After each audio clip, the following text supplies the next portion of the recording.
এই দুনিয়া এখন তো আর সেই দুনিয়া নাই, মানুষ নামের মানুষ আছে দুনিয়া বোঝাই, সেই মানুষের ভিড়ে আমার আসল মানুষ নাই। ঠিক কিনা? এই যে আমাদের বিশাল জনসংখ্যা, এই জনসংখ্যাকে কি করে জনসম্পদে রূপান্তরিত করা যায় এ ব্যাপারে কথা বল। আল্লাহ তাআলা ইরশাদ করছেন, ওয়ালাকাদ কাররামনা বনি আদম ওয়া হামালনাহুম ফিল বাররি ওয়াল বাহরি ওয়া রাযাকনাহুম মিনাত তাইয়্যিবাত ওয়া ফাদ্দালনাহুম আলা কাসীরিম মিম্মান খলাকনা তাফদীলা। পড়েন আল্লাহু আকবার। রব্বুল আলামিন বলেন, ওয়ালাকাদ কাররামনা বনি আদম, আমি বনি আদমকে সম্মানিত করেছি, বনি আদমকে মর্যাদা দিয়েছি। ওয়া হামালনাহুম ফিল বাররি ওয়াল বাহর, বনি আদমকে জলে স্থলে স্থলে এবং সমুদ্রে চলাচলের বাহন দিয়েছি। ওয়া রাযাকনাহুম মিনাত তাইয়্যিবাত, তাদেরকে পবিত্র রিজিকের বন্দোবস্ত করেছি। ওয়া ফাদ্দালনাহুম আলা কাসীরিম মিম্মান খালাকনা তাফদীলা, আর আমি আল্লাহ যাদেরকে সৃষ্টি করেছি তাদের মধ্য থেকে বনি আদমকে আমি শ্রেষ্ঠ বানিয়েছি, সবার চেয়ে সেরা। আমাদের মতো করে আল্লাহ কাউকে বানায় নাই।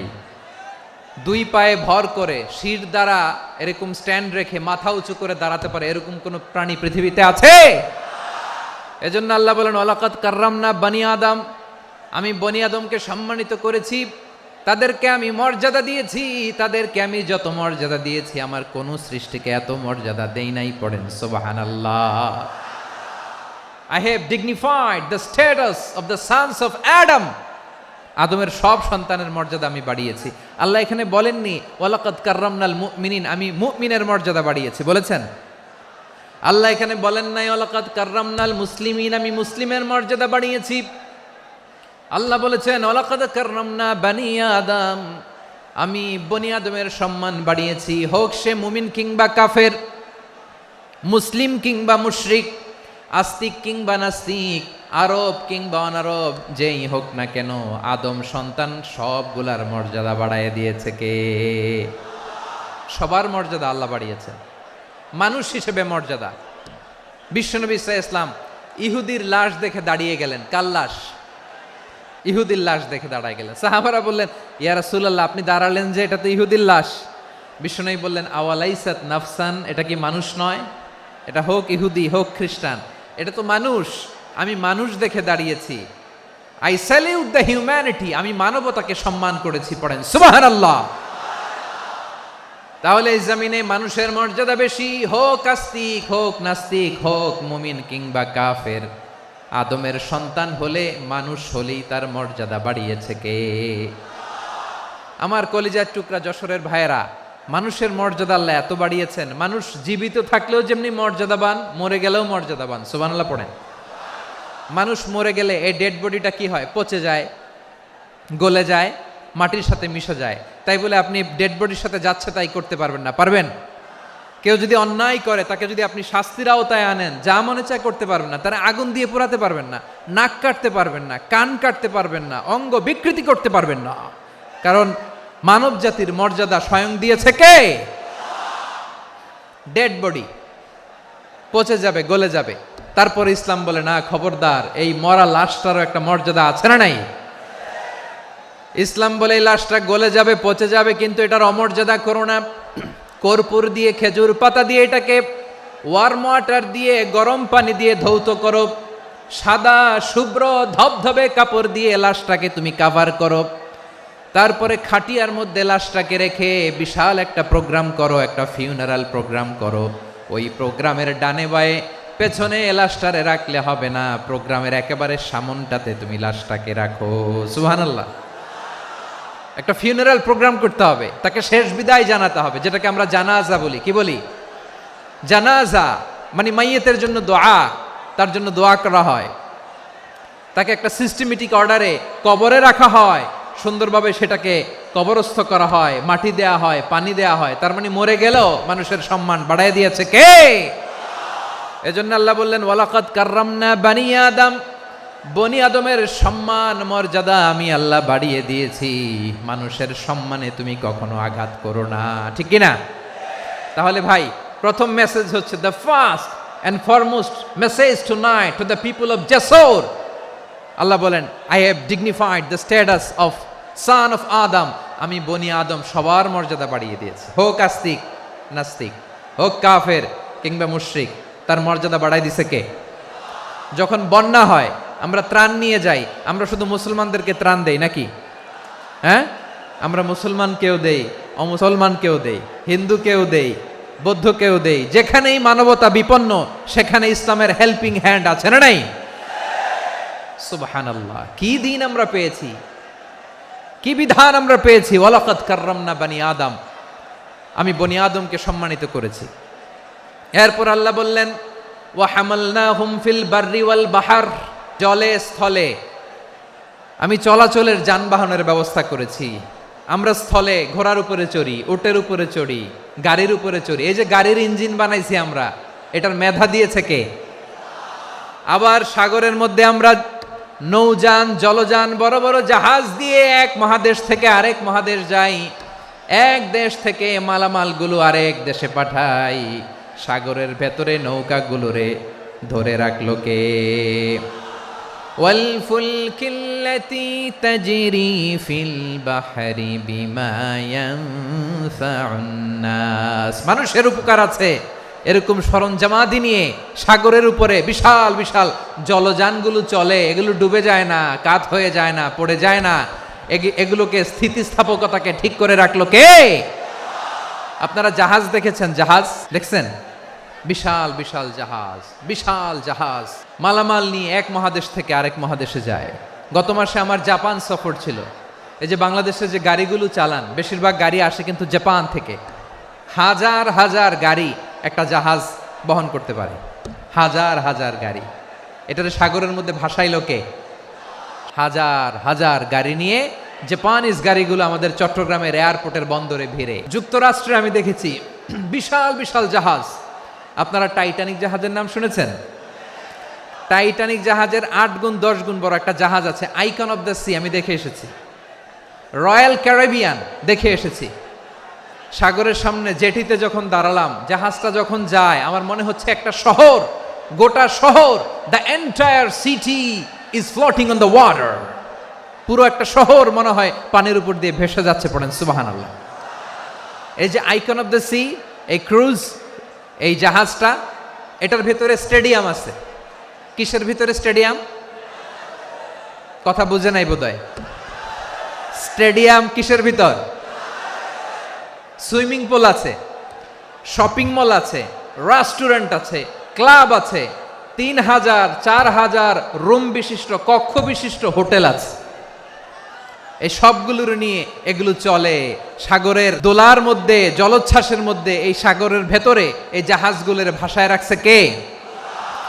সূরাতুর আর রহমানে আল্লাহ তাআলা বললেন ওয়ালাহুল জাওয়ারিল মুনশাআতু ফিল বাহরি কাল আ'লাম ফাবিআইয়ি আলা, সবাই পড়েন ফাবিআইয়ি আলাই রাব্বিকুমা তুকাযযিবান। পাহাড় সম বড় বড় জাহাজগুলো মাল বোঝাই করে সাগরের মধ্যে ভেসে বেড়ায়। এগুলো দিয়ে মালামাল বহন করা যায়, মানুষরা এক দেশ থেকে আরেক দেশে যায়। এই জাহাজগুলোর সাগরের ভেতরে ভাসায় রাখলো কে? এই আয়াতের ভেতরে আল্লাহ তাআলা সূরাত বানী ইসরাঈলের এই চমৎকার আয়াতের ভেতরে আল্লাহ তাআলা বেসিকলি মানব জাতির প্রতি তার 4টি স্পেশাল অনুগ্রহের কথা বলেছেন। কয়টি? 2টা বলে ফেলছি। 1 নাম্বার ওয়ালাকাদ কাররামনা বানি আদম, আমি বনি আদমের সম্মান বাড়াইছি, নাকি মুসলমানদের? তাহলে human dignity, the first part of the verse talks about the human dignity.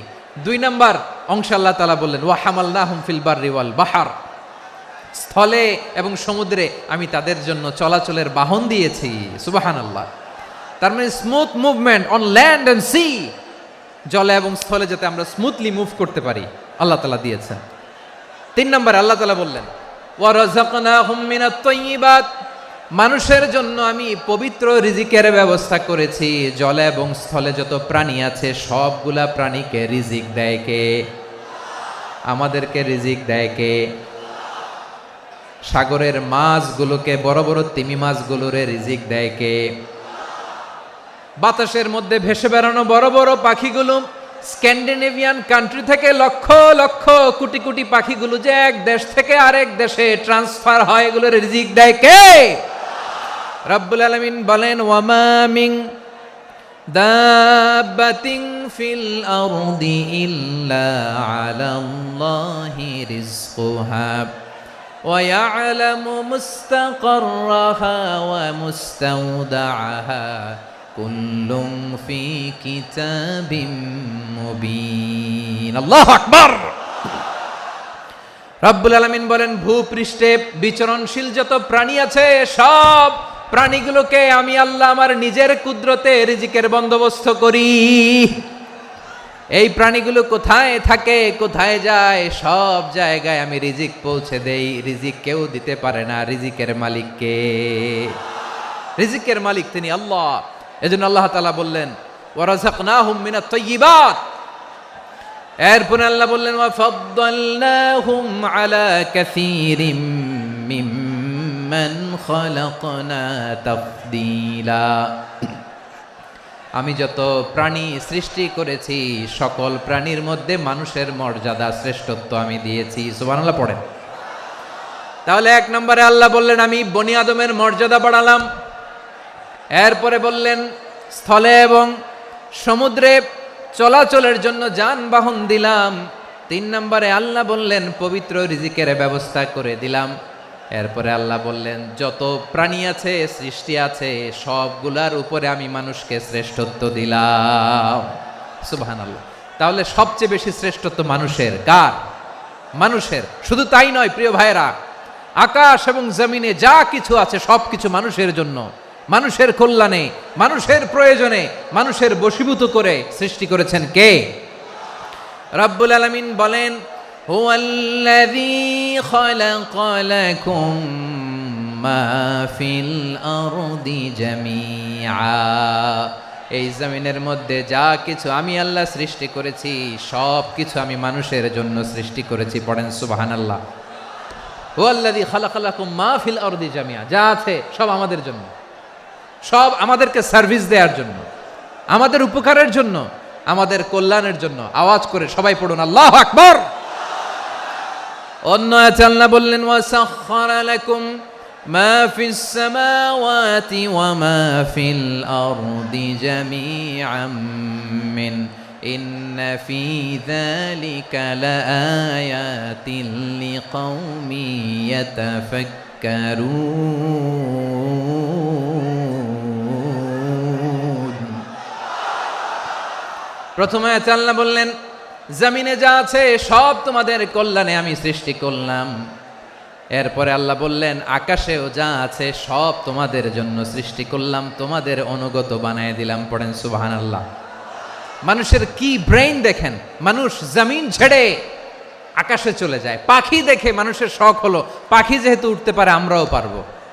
অরবিল right, Wilbur right, দুই ভাই মিলে আঁকাঝোঁকা করতে করতে করতে করতে প্লেন বানায় ফেললো। কোন সুবহানাল্লাহ। এখন পাখিও ওরে, আমরাও ওরি। এরপরেই মানুষের কৌতূহল থামে না এখানে। মানুষ চলে গিয়েছে চাঁদে। কোথায় গেছে? এখন কিন্তু চাঁদে জমি বিক্রি হয় জানেন। পৃথিবী নিয়ে মারামারি শেষ। রাশিয়া আমেরিকা এখন ধরছে চাঁদ আর মঙ্গল গ্রহ। এখন চাঁদে জমি বিক্রি হয়, মঙ্গলে জমি বিক্রি হয়। এই চাঁদ, মঙ্গল, বৃহস্পতি, শনি সব আল্লাহ তাআলা আমাদের জন্য বানিয়েছেন। সুবহানাল্লাহ পড়েন। মানুষ সাগরের উপরে চড়ে, শূন্যে ভেসে বেড়ায়, পাহাড় কেটে সুড়ঙ্গ বানায়, টানেল বানায়। মানুষ ব্রডব্যান্ডের লাইন নিয়ে যায় সাগরের ভেতর দিয়ে, এক দেশ থেকে আরেক দেশে, এক মহাদেশ থেকে আরেক মহাদেশে। সুবহানাল্লাহ পড়েন। তার মানে গোটা বিশ্বের সব কিছুর উপরে control, superiority over all creatures, সব কিছুর উপর কন্ট্রোল, মনিটরিং, নিয়ন্ত্রণ, এটা প্রতিষ্ঠা করে দিয়েছে কে? এজন্যই মানুষের শ্রেষ্ঠত্ব। ওয়ালাকাদ কাররামনা বানি আদম, আমি বনি আদমের সম্মান বাড়িয়েছি। মর্যাদা আমি বাড়িয়ে দিয়েছি এ কারণে, কারণ মানুষ সব কিছুর উপর নিয়ন্ত্রণ নিতে পারে। মানুষকে নিয়ে এই কোরআনের সব আলোচনা, মানুষকে নিয়ে এই কোরআনের সব। তাই কোরআনের কেন্দ্রীয় আলোচ্য বিষয় হচ্ছে মানুষ। মানুষকে আল্লাহ স্বাধীনতা দিয়েছেন। ফামান শাআ ফালইউমিন ওয়া মান শাআ ফালইয়াকফুর। চাইলে মুমিন হতে পারো, চাইলে কাফের হতে পারো, তোমার ইচ্ছা। তবে জেনে রাখো, মুমিন হলে পাবা জান্নাত, কাফির হলে পাবা জাহান্নাম। নাও দ্য ডিসিশন ইজ ইয়ার্স। সিদ্ধান্ত তোমার, জান্নাতে যাবা না জাহান্নামে যাবা। মানুষকে আল্লাহ এত স্বাধীনতা দিয়েছেন, মানুষ চাইলে অনেক ভালো হইতে পারে। ভালোর রাস্তাও খোলা, খারাপ হওয়ার রাস্তাও খোলা। ভালো হইলে মানুষ অনেক ভালো, খারাপ হইলে অনেক খারাপ। ভালো হইলে সবচেয়ে ভালো, খারাপ হইলে সবচেয়ে খারাপ।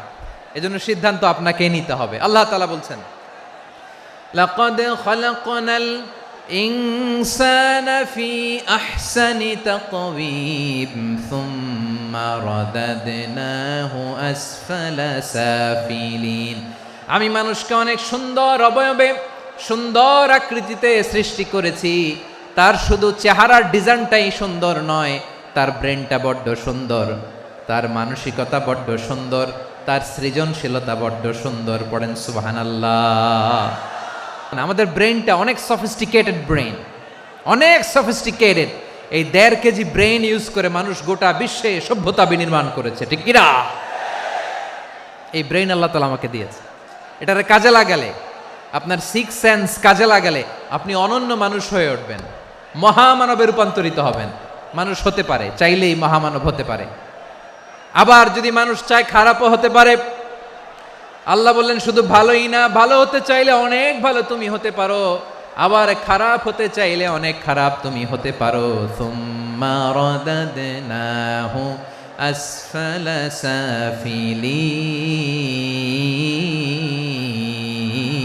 সাফিলিন। খারাপ হলে একেবারে খারাপ হতে পারো, নিকৃষ্ট হলে একেবারে নিকৃষ্ট হতে পারো, ভালো হলেও ভালো হতে পারো। মানুষ শ্রেষ্ঠত্বে ফেরেশতাকে ছাড়িয়ে যায়, আর অধপতনে সে পশুকেও হার মানায়। এটার প্রমাণ কি? মানুষ শ্রেষ্ঠ হইলে যে ফেরেশতার চেয়েও সেরা, তার প্রমাণ কি?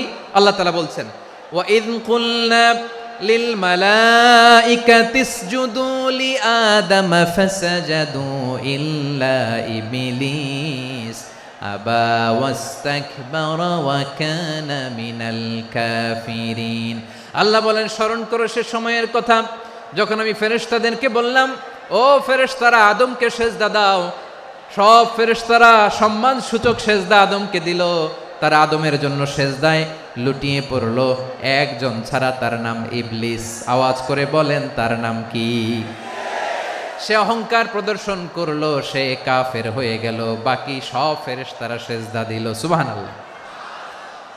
আবার আদম আলাইহিস সালামকে আল্লাহ জিজ্ঞেস করলেন, সব বলে দিল উত্তর, কিন্তু ফেরেশতাদেরকে একই প্রশ্ন জিজ্ঞেস করলেন, তারা উত্তর করতে পারে নাই। তার মানে এর মধ্য দিয়ে প্রমাণিত হয়, মানুষ ভালো হলে ফেরেশতার চেয়েও ভালো, ফেরেশতার চেয়েও মানুষের মর্যাদা বাড়িয়ে দিয়েছে কে? সব নূরের ফেরেশতা যখন মাটির আদমকে সেজদা দেয়, এটা প্রমাণ করে ফেরেশতার চেয়েও মানুষের মর্যাদা বাড়িয়ে দিয়েছে কে? তুমি মাটির আদমকে প্রথম সৃষ্টি করিয়া ঘোষণা করিয়া দিলে শ্রেষ্ঠ বলিয়া, তাই তো নূরের ফেরেশতা করে আদমকে সেজদা। ঠিক কিনা বলেন? তাই তো নূরের ফেরেশতা করে আদমকে সেজদা। সবার চেয়ে সম্মান দিলে মাটির আদমকে। আল্লাহু আল্লাহু তুমি জাল্লে জালালুহু, শেষ করা তো যায় না গে তোমার গুণগান। পড়েন না? পড়েন। আল্লাহু আল্লাহু তুমি জাল্লে জালালুহু, শেষ করা তো যায় না গে তোমার গুণগান। আল্লাহু আল্লাহু, আল্লাহু আকবার। আদমের মর্যাদা বেশি, মানুষের মর্যাদা বেশি। মানুষ শ্রেষ্ঠ, তার প্রমাণ নূরের ফেরেশতা মাটির আদমকে সেজদা করে। আওয়াজ করে বলেন ঠিক কিনা? তাহলে মানুষ ভালো হলে ফেরেশতার চেয়ে ভালো। আবার মানুষ যদি খারাপ হয়, সে পশুর চেয়েও খারাপ। অধপতনে পশুত্বকে হার মানায়। তার প্রমাণ, তার প্রমাণ কি? তার প্রমাণ হচ্ছে, যশোরের ভাইরা দেখবেন পত্রিকায় নিউজ পেপারে মাঝে মাঝে এরকম দেখা যায়, এক মানুষ আরেক মানুষকে হত্যা করে 20 টুকরা করে বস্তার ভেতরে ভরেছে। আচ্ছা, বুঝে থাকলে আওয়াজ করে বলেন, কোনদিন শুনছেন একটা হাতি আর একটা হাতিকে হত্যা করে 20 টুকরা করছে, এরপরে বস্তার ভিতরে ভরছে? হয়েছে? তাহলে দেখেন, মানুষ যদি খারাপ হয় সে পশুকেও হার মানায়। চিল্লায় বলো ঠিক কিনা? এমনও দুশ্চরিত্র মানুষ আছে যার নজর থেকে 6 মাসের ছোট্ট মেয়ে থেকে শুরু করে 80 বছরের বৃদ্ধারাও নিরাপদ নয়, পশুকেও হার মানে। মানুষের ঘর জ্বালিয়ে পুড়ে মেসাকার করে দেয়, জনপদের পর জনপদ জ্বালায় দেয়, এরকম আছে না নাই? গাজার মধ্যে যে অ্যাটাক করেছে, এরা মসজিদ মানে নাই, মসজিদে বম ফেলেছে। এরা খ্রিস্টানদের চার্চ গির্জা মানে নাই, গির্জায় বম ফেলেছে। পৃথিবীর ইতিহাসে never happened in the history of the world that someone bombed on a hospital, on a ICU center. এমন হাসপাতাল যেখানে আইসিইউর রোগীরা আছে, ওই হাসপাতালের উপরও ইসরায়েলি সৈনিকেরা বোমা মেরেছে। জোরে বলেন ঠিক কিনা? এরা মানুষ? আওয়াজ করে বলেন, এরা মানুষ না। প্রিয় ভাইয়েরা, চোখ কান নাক মুখ থাকলেই মানুষ না। যা সামনে দেখেন এগুলো সব মানুষ না, এগুলো জনসংখ্যা। এগুলো কি? সবাই বলুন, এগুলো কি? বাড়ছে জনসংখ্যা, কমছে মানুষ। এই দুনিয়া এখন তো আর সেই দুনিয়া নাই, মানুষ নামের মানুষ আছে, দুনিয়া বোঝাই, সেই মানুষের ভিড়ে আমার আসল মানুষ নাই। ঠিক কিনা? আসল মানুষের বড্ড অভাব, আসল মানুষের বড্ড অভাব। আমার ভাইয়েরা, মানুষ খারাপ হলে পশুকেও হার মানায়। আচ্ছা, আওয়াজ করে বলেন, যে ইসরায়েলি সোলজাররা উপর থেকে বোমা মারল, তারাও মানুষ? তারাও কি? ওরাও রক্তে মাংসে মানুষ, ওদেরও পরিবার আছে। বোমা মেরে যেই মেয়েটাকে তারা অনাথ বানায়, ইয়াতিম বানায়, ও কিন্তু বাসায় ওর মেয়েটাকে রেখে আসছে। ঠিক কিনা বলেন? বম্বিং করে যে বাবাকে মেরে, স্বামীকে মেরে স্ত্রীকে বিধবা বানায়, তারও ঘরে স্ত্রী আছে। উপর থেকে বম মেরে মানুষ মেরে দিচ্ছে, তারাও মানুষ। 1945 সালের 6 আগস্ট আমেরিকান সোলজাররা হিরোশিমায় বম মেরেছে। আমি নিজে দেখে এসেছি জাপানের হিরোশিমাতে। সকাল 8:15 মানুষ কেউ অফিসে যাচ্ছিল, কেউ খেতে খামারে কাজ করতে যাচ্ছিল। লিটল বয় নামে একটা বোম মেরেছে তারা। এই বোমের আঘাতে, পারমাণবিক এই বোমার রেডিয়েশনে আঘাতে, বোম ব্লাস্ট হওয়ার পরে মুহূর্তের মধ্যে 1,40,000 নাই। উপর থেকে যারা মারতেছে এরাও মানুষ, যাদেরকে মারলো তারাও। তার মানে মানুষে মানুষে পার্থক্য আছে না? নেই? মানুষে মানুষে পার্থক্য আছে। নাক কান চোখ মুখ থাকলেই মানুষ নয়। বাড়ছে জনসংখ্যা, কমছে মানুষ। চিল্লায় বলো ঠিক কিনা? ভালো মানুষ যারা জগৎটাকে এনলাইটেন করবে, যারা সত্যের বীর সেনানী হয়ে দাঁড়াবে, যারা সত্যের পক্ষে কথা বলবে, যারা জালিমের মসনদকে ভেঙে খান খান করে দেবে, এরকম হওয়ার দরকার আছে না নাই? এরকম ভালো মানুষ আমরা হতে চাই কি চাই না? মানুষকে যত্ন নিলে মানুষ যে কত ভালো হয় আপনি কল্পনাও করতে পারবেন না। মানুষকে নার্চারিং করলে, মানুষকে পলিশ করলে, মানুষকে গ্রুমিং করলে, মানুষকে সঠিক তারবিয়া দিলে মানুষ অনন্য হয়ে ওঠে। প্রতিটি মানুষ অনন্য। আমি অনন্য, আপনি অনন্য, আমরা সবাই অনন্য। সুবহানাল্লাহ বলেন। মানুষকে আল্লাহ তাআলা দিয়েছেন অসীম ক্ষমতা, অসীম ক্ষমতা। সুবহানাল্লাহ। একটা মানুষ পারে না এমন কিছু নাই, বিশ্বাস করতে হবে। মানুষ যা কল্পনা করতে পারে ওইটা মানুষ করে দেখাতে পারে। তুমি তোমার কল্পনার রাজ্যকে সাজাও, তোমাকে হারাতে পারে এমন কোন শক্তি আল্লাহর জমিনে নাই। তোমার কি শক্তি, কি সম্ভাবনা তুমি জানোই না মিয়া। তুমি এদিকে তাকাও কেন? তোমার রাস্তা তো ওই দূরে। তুমি কোথায় যাবে, আল্লাহ তোমার টেনে কোথায় নিয়ে যাবে তুমি কিছুই জানো না। Plan big, dream big. কল্পনার শক্তিকে বড় করো। মানুষ যা কল্পনা করতে পারে মানুষ তা করে দেখাতে পারে। মানুষের কাছে অসাধ্য কিছু নাই মৃত্যু ছাড়া, এক্সেপ্ট ডেথ। মৃত্যু ছাড়া মানুষ সবকিছুকে জয় করতে পারে। তোমার জন্ম হয়েছে জিতার জন্য, বিজয়ের জন্য তোমার জন্ম। মানুষের শুরুটাই হয় বিজয় দিয়ে। আমরা যখন আমার পিতার পৃষ্ঠদেশে ছিলাম, পিতার পৃষ্ঠদেশ থেকে শুক্রাণু যখন মায়ের গর্ভদেশে যেয়ে পড়ে, কতটা শুক্রাণু ভ্রমণ শুরু করে জানো? 20 কোটি শুক্রাণু। একবার সিমেন আউট হলে সেখানে 20 কোটি শুক্রাণু থাকে, ভ্রমণ শুরু করে। ওই 20 কোটি শুক্রাণুর মধ্য থেকে তুমি আমি আজকে এক বিকশিত শুক্রাণু মানব রূপে পৃথিবীতে এসেছি। সুবহানাল্লাহ। ওই 20 কোটি শুক্রাণুর প্রতিযোগিতায় সবাইরে পেছনে ফেলে সেদিন আমি সফল হয়েছিলাম, সেদিন আমি বিজয়ী হয়েছিলাম। সেদিন আমি এত ছোট ছিলাম, মাইক্রোস্কোপ দিয়েও আমার অস্তিত্ব টের পাওয়া যায় না। আমি এত তুচ্ছ ছিলাম, নগণ্য ছিলাম, আমার কান ছিল না, আমার চোখ ছিল না, আমার হাত ছিল না, আমার জন্য রিকমেন্ডেশন করার মতো মামু ছিল না, খালা ছিল না, কেউ ছিল না। তারপরেও ওই প্রতিযোগিতায়, ওই কম্পিটিশনে যখন আমারে কেউ হারাতে পারে নাই, আল্লাহর জমিনেও আমারে কেউ হারাতে পারে না। হারার জন্য তোমার জন্মই হয় নাই, তুমি আসছই জিতার জন্য। সুবহানাল্লাহ। বিশ্বনবী বলেন, আন্নাসু মাআদিন কামাআদিনি যাহাবি ওয়াল ফিদ্দা খিয়ারুহুম ফিল জাহিলিয়াতি খিয়ারুহুম ফিল ইসলাম। Peoples are like mines of gold and silver. সোনার খনি, রূপার খনি, এর চেয়েও বড় খনি হচ্ছে এই মানব সম্পদের খনি। আওয়াজ করে বলেন আল্লাহু আকবার। আল্লাহ তাআলা এই সম্পদ আমাদেরকে দিয়েছে। বিশ্বনবী বলেন, মানুষ হচ্ছে খনির মতো। খিয়ারুহুম ফিল জাহিলিয়াতি খিয়ারুহুম ফিল ইসলাম। জাহিলি যুগে যারা সেরা, ইসলামেও তারা সেরা। ইদা ফাকুহু, যদি তারা বুঝবান হয় তাহলে তাদেরকে সেরা বানায় দিবে কে? তাহলে মানুষের চেয়ে সেরা কেউ হতে পারে? মানুষের চেয়ে অনন্য কেউ হতে পারে? মানুষকে কেউ হারাতে পারে? আওয়াজ করে বলো, তোমাকে কেউ হারাতে পারবে? এই সাহস জাগছে আজকের আলোচনা থেকে। আমি তুমি অনন্য, আমাকে তোমাকে হারায়া দেওয়া এত সহজ না, ঠিক কিনা? একটা কথা জীবনের সাথে সেট করে নিতে হবে, আমি জিতি নয় শিখি, আমি কখনো হারি না। তাহলে বিশ্বনবী বললেন, নাসু মাআদিন, মানুষ হচ্ছে খনি, এই খনির যত্ন নিতে হবে। মা বাবা যারা এসেছেন, আপনার ছেলে মেয়ের যত্ন নেন। আপনার ছেলের মধ্যে যে কি পটেনশিয়াল আপনি জানেন না।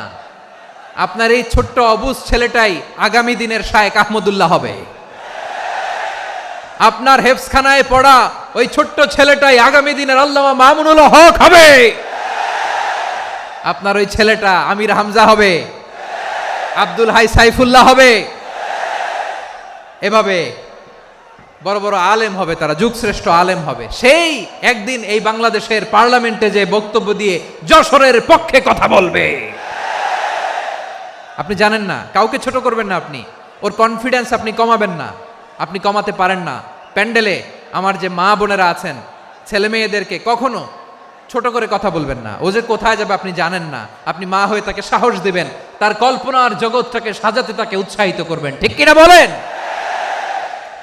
আর আমার প্যান্ডেলের আমার প্রিয় শ্রদ্ধাশীলা মায়েরা বোনেরা, আপনারা তো আরো দামি সম্পদ। বিশ্বনবী বলেন, আর দুনিয়া কুল্লুহা মাতা। আল্লাহ আল্লাহ আল্লাহ। বিশ্বনবীর কথার ওজন দেখেন, আর দুনিয়া কুল্লুহা মাতা ওয়া খায়রু মাতা'আদ দুনিয়াল মারআতুস সালিহা। বিশ্বনবী বলেন, দুনিয়ায় যা দেখো সব আল্লাহর দেওয়া অ্যাসেট, মানে সম্পদ। আর এত অ্যাসেটের ভিড়ে সবচাইতে শ্রেষ্ঠ সম্পদ হচ্ছে নেককার নারী। সুবহানাল্লাহ। ভাইয়েরা বোনের সাথে খারাপ আচরণ করো না, সন্তান মায়ের সাথে খারাপ আচরণ করো না। আমাদের মায়েরা আমাদের asset, they are our priceless asset. কারণ এই মায়েদের পেটে এসেছে আল্লাহর ওলিরা, এই মায়েদের পেটে এসেছে খান জাহান আলী, এই মায়ের পেটে এসেছে শাহজালাল ইয়ামানি, এই মায়ের পেটে এসেছে আল্লাহর সব নবীরা। নাকি নবীরা আকাশ থেকে ধপ করে জমিনে নেমে আসছে? মায়ের পেটে আসছে। এই মায়ের পেটগুলো খনি। আমার সম্মানিতা মায়েরা বোনেরা, নিজেকে ইসলাম দিয়ে সাজান, নিজেকে পবিত্র রাখুন, নিজের আব্রু ইমান ইজ্জতের হেফাজত করুন, কোরআন পড়ুন, সুন্নাহ পড়ুন। আপনি জানেন না আপনার গর্ভে কে আসছে, কোন ক্ষণজন্মা পুরুষকে আল্লাহ তাআলা আপনার গর্ভে পাঠাবে আপনি জানেন না। মায়েরা নিজেদেরকে পবিত্র রাখুন, ইসলাম চর্চা করুন, কোরআন চর্চা করুন, নৈতিকতা দিয়ে নিজেকে সাজান। যশোরের জেনজি, নিজেদেরকে প্রস্তুত রাখো আগামীর বাংলাদেশের জন্য। নৈতিকতা, মোরালিটি, ভ্যালিউজ দিয়ে নিজেকে সাজাও, ইসলাম দিয়ে নিজেকে সাজাও। কারণ আগামীর বাংলাদেশ ইসলামের বাংলাদেশ। বাংলাদেশের আসল পরিচয় ইসলাম। বাংলাদেশের আসল পরিচয় কি? সবাই বলে না, আওয়াজ করে, এদেশের আসল পরিচয়। এদেশে আজান শুনে সূর্য ওঠে শহর গ্রামে, এদেশে আজান শুনে সূর্য ডুবে সন্ধ্যা নামে, এদেশে সকল কাজে সবাই বলে বিসমিল্লাহ, এদেশে ভালো কিছু দেখে শুনে হাসি মুখে সবাই বলে মাশা আল্লাহ। সুবহানাল্লাহ সুবহানাল্লাহ সুবহানাল্লাহ সুবহানাল্লাহ সুবহানাল্লাহ সুবহানাল্লাহ সুবহানাল্লাহ সুবহানাল্লাহ। ও নবীন তরুণ, তোমার কিসের এত ভয়? জেনে রেখো বাংলাদেশের আসল পরিচয়। বাংলাদেশের আসল পরিচয় ইসলাম। আওয়াজ তুলে বলো, আসল পরিচয় কি? এদেশে পরস্পরে দেখা হলে দেয় সালাম, এদেশে আমজনতার হৃদয় জুড়ে পাক্কালাম। ঠিক কি না? এদেশে বিপদ এলে সর্বজনে সর্বক্ষণে দোয়া পড়ে ইন্না লিল্লাহ সুবহানাল্লাহ সুবহানাল্লাহ সুবহানাল্লাহ সুবহানাল্লাহ। এদেশে আজান শুনে সূর্য ওঠে শহর গ্রামে, এদেশে আজান শুনে সূর্য ডুবে সন্ধ্যা নামে, এদেশে সকল কাজে সবাই বলে বিসমিল্লাহ, এদেশে ভালো কিছু দেখে শুনে হাসি মুখে সবাই বলে মাশা আল্লাহ। সুবহানাল্লাহ, আওয়াজ করে সুবহানাল্লাহ সুবহানাল্লাহ সুবহানাল্লাহ সুবহানাল্লাহ। সবাই একসাথে সুবহানাল্লাহ সুবহানাল্লাহ সুবহানাল্লাহ সুবহানাল্লাহ। এদেশের আসল পরিচয় কি? আওয়াজ করে বলতে ভয় লাগে। এদেশের আসল পরিচয় কি? ইসলাম দিয়ে আমাদের সংসদ ভবন চলুক, আমরা চাই কি চাই না? বঙ্গভবনে লা ইলাহা ইল্লাল্লাহর পতাকা উড়ুক, আমরা চাই কি চাই না? প্রতিটি জেলা অফিসে, ডিসি অফিসে লা ইলাহার পতাকা ঝুলুক, আমরা চাই কি চাই না? মানুষকে যত্ন নিলে মানুষের মধ্যে যারা কি পটেনশিয়াল রেখেছে। আমি জাপানের দুইটা উদাহরণ দেই। জাপানে 2022 সালে জাপানের সাথে জার্মানির খেলা, ফিফা ওয়ার্ল্ড কাপ 2022, ওই খেলায় জিতেছিল জাপান। জিতেছিল 22 সালের এই ফিফা ওয়ার্ল্ড কাপে জাপান ফুটবল খেলায় জিতে। As a part of their celebration তারা খেলার পরে পুরো স্টেডিয়ামটারে ক্লিন করে, the fan base of Japan, লক্ষ লক্ষ মানুষ খেলা দেখতে যায়, তো এত ডাস্টবিনও তো নাই, তো যারা ডাস্টবিনে জায়গা পায় নাই তারা এই যে চকলেটের প্যাকেট, পানির বোতল, চিপসের প্যাকেট তারা এদিকে সেদিকে রেখে দিয়েছে। জাপানের ভক্তরা, জাপানের ফলোয়াররা as a part of their celebration তারা খেলার পরে পুরো স্টেডিয়ামের সব ময়লা আবর্জনা ক্লিন করে তারপরে বিদায় নিয়েছে। তাদেরকে কি ক্লিন করার দায়িত্ব দেওয়া হয়েছিল? তারা কি স্টেডিয়ামের পরিচ্ছন্নতা কর্মী? তাদের আকল, তাদের সিক্স সেন্স তাদেরকে বলেছে। ছোটবেলা থেকে জাপান গভর্নমেন্ট ওদেরকে এত পরিচ্ছন্নতা শেখায়, ক্লিনলিনেস অ্যাওয়ারনেস ক্যাম্পেইন করায়। ক্লাসে আমি দেখেছি, ক্লাসে নিজের বেঞ্চ নিজে মুছে, ক্লাসের মাঝখানে একটা সময় দেয়, নিজের টেবিল নিজে মুছে, নিজের ক্লাসরুমটা নিজে পরিষ্কার করে। রাস্তাঘাটে একটা ধুলা নাই, ময়লা নাই, একটা টিস্যু নাই। খেলার পরে গোটা বিশ্বকে তাক লাগিয়ে দিয়েছে। জাপানের ফ্যানরা সবার রেখে যাওয়া গার্বেজ, টিস্যু, বোতল পরিষ্কার করে তারপরে স্টেডিয়াম থেকে বিদায় নিয়েছে। আমরা কেন এমন হইতে পারলাম না? জাপানের যারা এগুলো করছে ওদের 3টা করে চোখ না? চোখ তো 3টা, জাপানো লাগো। জাপানো লাগো হাত তো 4টা, কান তো 6টা। হ্যাঁ, নাকি আমার মতো 2 হাত 2 কানওয়ালা মানুষ? চোখে দেখলে ওটা মানুষ না। চিন্তা করছেন? তার মানে জাপানিজদেরকে যে গ্রুমিং করে শিখানোর মাধ্যমে পরিচ্ছন্ন বানানো গেছে, ওরা যেমনি মানুষ আমরাও মানুষ। আমাদের সন্তানদেরকে শেখালে তারাও পারবে। পারবে কিনা? 2 নম্বর উদাহরণ বলি। চট্টগ্রাম ফেনীতে যারা গিয়েছেন, মেঘনা গোমতী ব্রিজ প্রকল্প নাম শুনছেন? মেঘনা একটা ব্রিজ পার হওয়া লাগে। এই মেঘনা গোমতী, এখানে 3টা ব্রিজ কাঁচপুর সহ, এই 3টা ব্রিজের নির্মাণ কাজ, রেনোভেশনের কাজ দেয়া হয়েছিল জাপানের একটা কোম্পানিকে। কাকে? জাপানের কোম্পানির নির্মাণ শেষে 738 কোটি টাকা বেঁচে গেছিল, এটা গভর্নমেন্টের হাতে দিয়ে তারা বিদায় নিয়েছে। কত টাকা? 738 কোটি টাকা। যত প্রাক্কলিত ব্যয় নির্ধারণ করা হয়েছে সব টাকা সরকার, তৎকালীন সরকার 2019-এর সরকার কারা ছিল তো জানেন? এই 2019-এর সরকার তাদেরকে দিয়েছে। তারা রিনোভেশন নির্মাণ শেষে 738 কোটি টাকা অতিরিক্ত বেঁচে গেছিল, এটা আবার গভর্নমেন্টের হাতে বুঝাই দিয়ে তারা বিদায় নিচ্ছে। আমরা কেন এমন হইতে পারলাম না? জাপানের ওরাও মানুষ, আমরাও মানুষ, তার মানে মানুষে মানুষে পার্থক্য আছে না নাই? আচ্ছা, জাপানের দুইটা উদাহরণ দিলাম, এবার আমার দেশের দুইটা উদাহরণ দিব না? বাংলাদেশের দুইটা উদাহরণ দিই। 1 নম্বর উদাহরণ, গত সপ্তাহে আপনারা জানেন কক্সবাজার আমার একটা প্রোগ্রাম ছিল, তো হেলিকপ্টারে গিয়েছিলাম। ফেনী জেলা যখন পার হচ্ছি আমি দেখলাম 3টা উইন্ডমিল চিনেন তো? বিশাল পিলার, 3টা-4টা পাখা থাকে। বায়ু বিদ্যুৎ কেন্দ্র, বাংলাদেশের প্রথম বায়ু বিদ্যুৎ কেন্দ্র এটা। মুহুরী প্রজেক্ট বলে এটার, সম্ভবত মুহুরী প্রজেক্ট। তো সাগরের বাতাসের ঝাপটায় এটা ঘুরে এনার্জি হয়, ইলেকট্রিসিটি উৎপাদন হয়। তো আমি পাইলটকে বললাম, ভাই এগুলো থেকে কেমন ইলেকট্রিসিটি উৎপাদন হয়? কয় হুজুর একটুও হয় না, কিছুই হয় না। কিছুই হয় না মানে? বলে হুজুর বাংলাদেশে যত উইন্ডমিল আছে এটার পাখা একটাও ঘুরে না। আল্লাহ, বলেন কি? তাহলে এই যে কোটি কোটি টাকা ব্যয় করে যে উইন্ডমিল, কয় হুজুর উপরে ফিটফাট ভিতরে সদরঘাট। তার মানে কোটি কোটি টাকা দিয়ে এই উইন্ডমিল বানায়, এখানে কিছু নাই। দুর্নীতির আড্ডাখানা, আখড়াখানা বাংলাদেশ, ঠিক কিনা বলেন? হায় রে, জাপানিজরাও মানুষ, আমরাও মানুষ। আমার এক নিকটাত্মীয় সরকারি চাকরিজীবী, উনি আমাকে বললেন, বাংলাদেশের আরেকটা উদাহরণ দেই। উনি আমাকে বললেন যে প্রতি বছর আমাদের অফিসের ফার্নিচার চেঞ্জ করে। আমি বললাম প্রতি বছর ফার্নিচার চেঞ্জ করে কেন? বলে যে ফার্নিচার নতুন পারচেজ করলেই তো ওইখানে টাকা, নতুন কিনতে পারলেই টাকা, নতুন উন্নয়নের সবক শোনাতে পারলেই টাকা। প্রথম আলোর রিপোর্ট, কি আলো?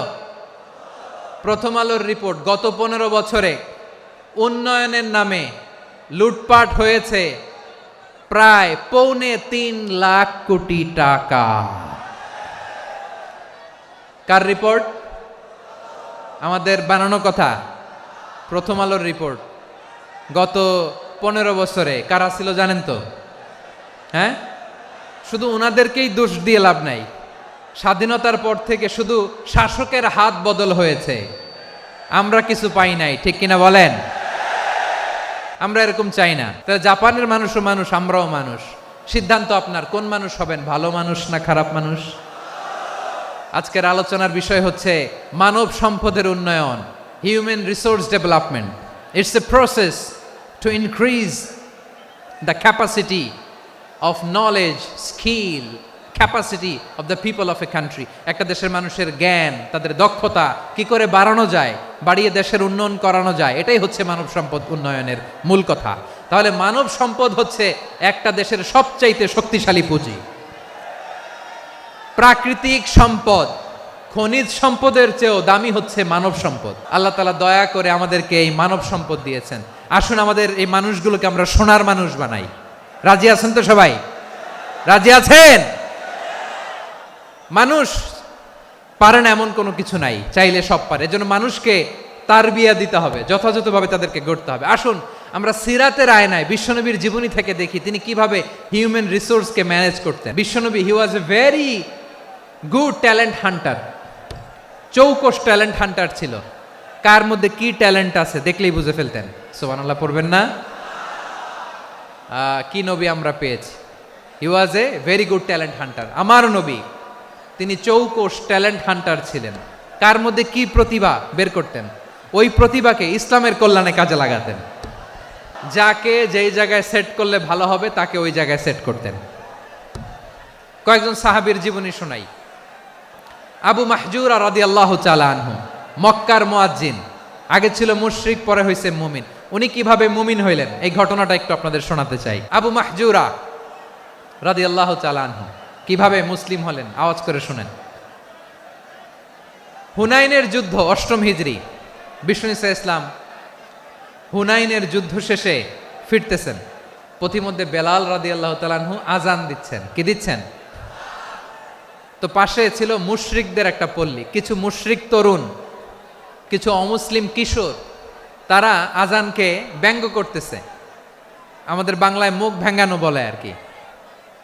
বেলাল রাদিয়াল্লাহু তাআলা আনহু আজান দিচ্ছেন, ওই বাচ্চাগুলো মুশরিক, তো ওরা আজানকে ব্যঙ্গ করতেছে, বিকৃতি করে ওরাও আজান দিচ্ছে। উদ্দেশ্য হচ্ছে আজানকে নিয়ে ঠাট্টা করা। উদ্দেশ্য কি? ঠাট্টা করা। ব্যাপারটা মনে কষ্ট পাওয়ার মতো ব্যাপার না? কিন্তু বিশ্বনবী ওইখানে দেখেন কি খুঁজলেন। বিশ্বনবী খেয়াল করলেন অমুসলিম কিশোরদের মধ্য থেকে একটা কিশোরের গলাটা বড় দরাজ গলা, কণ্ঠটা বড় সুন্দর। খেয়াল করে দেখলেন যে কিছু কিশোর বেলালের আজানকে ব্যঙ্গ করে, বিকৃতি করে, কিন্তু একজনের কণ্ঠ দেখতে পাচ্ছেন না এত দূরে, কিন্তু কণ্ঠটা বড় সুন্দর, দরাজ গলা। বিশ্বনবী সাহাবীদেরকে বললেন, ধরো এগুলারে, ধরো। সবগুলারে ধরে বিশ্বনবীর সামনে আনা হলো। ওরা হাঁটু গেড়ে বসলো।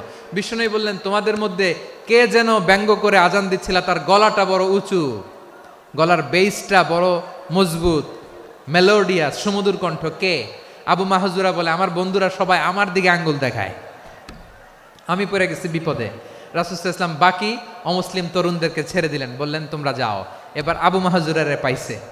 আবু মাহজুরার চুলের মধ্যে হাত দিলেন বিশ্বনবী, মাথায় হাত দিয়ে বললেন, এবার আজান দাও দেখি। আবু মাহজুরা বলে, আমি তো আজান দিতে জানি না, কারণ আমি তো বেলালেরটা শুইনা দিছি, আমার তো মুখস্থ নাই, আমি তো আজান দিতে জানি না। বিশ্বনবী বললেন, জানো না? তাহলে আসো, আমি তোমারে শিখাই দেই। সুবহানাল্লাহ পড়েন। আবু মাহজুরা হাঁটু গেড়ে বসে, বিশ্বনবীর মোবারক হাত আবু মাহজুরার চুলের মধ্যে। বিশ্বনবী আজানের মুআল্লিম আবু মাহজুরাকে বলতেছে, ঠিক আছে তোমারে শিখাই দিচ্ছি, আমি যা যা বলবো আমার সাথে সাথে বলো, পারবা? আবু মাহজুরা বলে, পারবো। বিশ্বনবী আজান দিচ্ছেন, মাথায় হাত দিয়ে আল্লাহু আকবার, আল্লাহু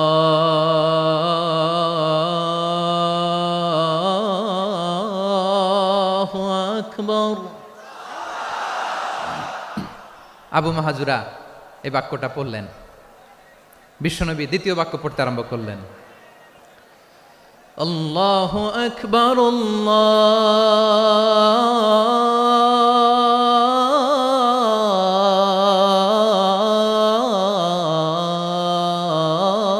আল্লাহু আকবার। আবু মাহজুরা এই বাক্যটাও বললেন। বিশ্বনবী আবু মাহজুরার মাথার মধ্যে হাত দিয়ে তৃতীয় বাক্য পড়লেন,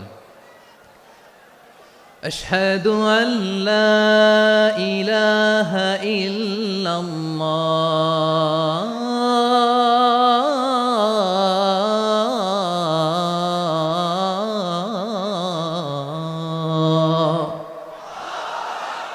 আবু মাহজুরা তৃতীয় বাক্য পড়লেন। বিশ্বনবী একটা বাক্য পরে আবু মাহজুরা পরে, বিশ্বনবী পরে আবু মাহজুরা পরে। আবু মাহজুরা কিন্তু অমুসলিম, মুশরিক। আবু মাহজুরা বলে, এক একটা বাক্য পড়ি আমার কলিজাটা গলে ঠান্ডা হয়ে যায়। এতদিন মোহাম্মদকে গালি দিতাম, এখন মোহাম্মদ আমার মাথায় যখন হাত রাখছে আমার সারা শরীর ঠান্ডা হয়ে গেছে। বিশ্বনবী আজান শিখাচ্ছেন, একটা একটা বাক্য পড়ে আবু মাহজুরাও পড়ে, বিশ্বনবী পড়ে আবু মাহজুরাও পড়ে। পুরো বাক্যগুলো যখন শেষ, আজান শেষ, আবু মাহজুরাও যখন পুরো আজান পড়লেন, আবু মাহজুরা বললেন, এতদিন মোহাম্মদের চেহারা দেখলে আমার ঘৃণা লাগতো, আজ থেকে মোহাম্মদের চেহারার চেয়ে প্রিয় চেহারা আমার কাছে নাই। আবু মাহজুরা বললেন, ও মুহাম্মদ, আজানের বাক্য তো আপনি আমারে শেখালেন, এখানেই শেষ করবেন না, আপনি আমারে পড়ায় দেন, লা ইলাহা ইল্লাল্লাহু মুহাম্মাদুর রাসূলুল্লাহ সাল্লাল্লাহু আলাইহি ওয়াসাল্লাম। বিশ্বনবীর সাথে দাঁড়িয়ে উনি শাহাদা পড়ে মুসলমান হয়ে গেলেন। এবার আবু মাহজুরা বলে, ইয়া রাসূলুল্লাহ, ইয়া হাবিবাল্লাহ, আমি মুমিন হয়েছি, মুসলমান হয়েছি, আপনার কাছ থেকে আজান শিখার সৌভাগ্য আমি লাভ করেছি গো নবী। আমার কণ্ঠের বড় তারিফ করেছেন, আপনি আমার আজানকে আপনি পছন্দ করেছেন। একটা জিনিস আপনার কাছে চাই, আপনি আমাকে মক্কার মসজিদুল হারামের মুয়াজ্জিন হিসেবে অ্যাপয়েন্ট করে দেন। বিষ্ণু ঈসা ইসলাম বললেন, যাও আবু মাহজুরা, আমি তোমাকে পৃথিবীর শ্রেষ্ঠতম মসজিদ মক্কার মসজিদুল হারামের মুয়াজ্জিন হিসেবে অ্যাপয়েন্ট করে দিলাম। দেখছেন কিভাবে ট্যালেন্ট হান্টিং করতে হয়, কিভাবে হিউম্যান রিসোর্স মানব সম্পদকে ব্যবহার করতে হয়। আসছিল আজানকে ভেঙ্গাইতে, আসছিল কেন? আজানকে ব্যঙ্গ করার জন্য। বিকৃত করার জন্য, আজানকে বিকৃত করতে যে ইসলামের সবচাইতে শ্রেষ্ঠ মসজিদের মুয়াজ্জিন হয়ে গেল। পড়েন সুবহানাল্লাহ। হযরত আবু মাহজুরা রাদিয়াল্লাহু তাআলা আনহু ওনার এই সুললিত কণ্ঠ ব্যবহার করে মসজিদুল হারামে এত সুন্দর করে আল্লাহু আকবার বলে আজান দিতেন, মানুষগুলোর, মুসল্লিগুলোর, মক্কাবাসীর হৃদয়কে তিনি বিগলিত করে দিতেন, মানুষের হৃদয়কে ঠান্ডা হয়ে যেত। শুধু এখানেই শেষ না আমার যশোরের ভাইয়েরা, বিশ্বনবী যখন সাইয়েদনা আবু মাহজুরা রাদিয়াল্লাহু তাআলা আনহুকে আজান শিখাচ্ছিলেন, বলেন তো বিশ্বনবীর হাতটা কোথায় ছিল? আবু মাহজুরার মাথার সামনে, এই চুলের উপরে ছিল। আবু মাহজুরা ওই স্মৃতিটাকে ধারণ করবার জন্য, ওই স্মৃতিকে বহন করার জন্য বিশ্বনবীর মোবারক হাত আবু মাহজুরার কপালের চুলের যেই জায়গায় লেগেছে, মৃত্যুর আগের দিন পর্যন্ত আবু মাহজুরা মাথার ওই চুলে কোনোদিন ছুরি আর কামার লাগায় নাই, সেখানে কেচি লাগায় নাই, চুলের মধ্যে খুর লাগায় নাই। আবু মাহজুরা ডান দিকের চুল কাটতো, বাম দিকের চুল কাটতো, পেছনের চুল কাটতো, সামনের চুল কাটতো না। আবু মাহজুরা রাদিয়াল্লাহু তাআলা আনহুর সামনের চুলগুলো বড় হতে হতে যখন এত বড় হয়ে যায়, তিনি চুলগুলো পেঁচিয়ে মাথার মধ্যে রাখতেন, তারপরে তিনি পাগড়ি পরতেন। সবাই জিজ্ঞেস করতো, আবু মাহজুরা এটা আবার কেমন স্টাইল?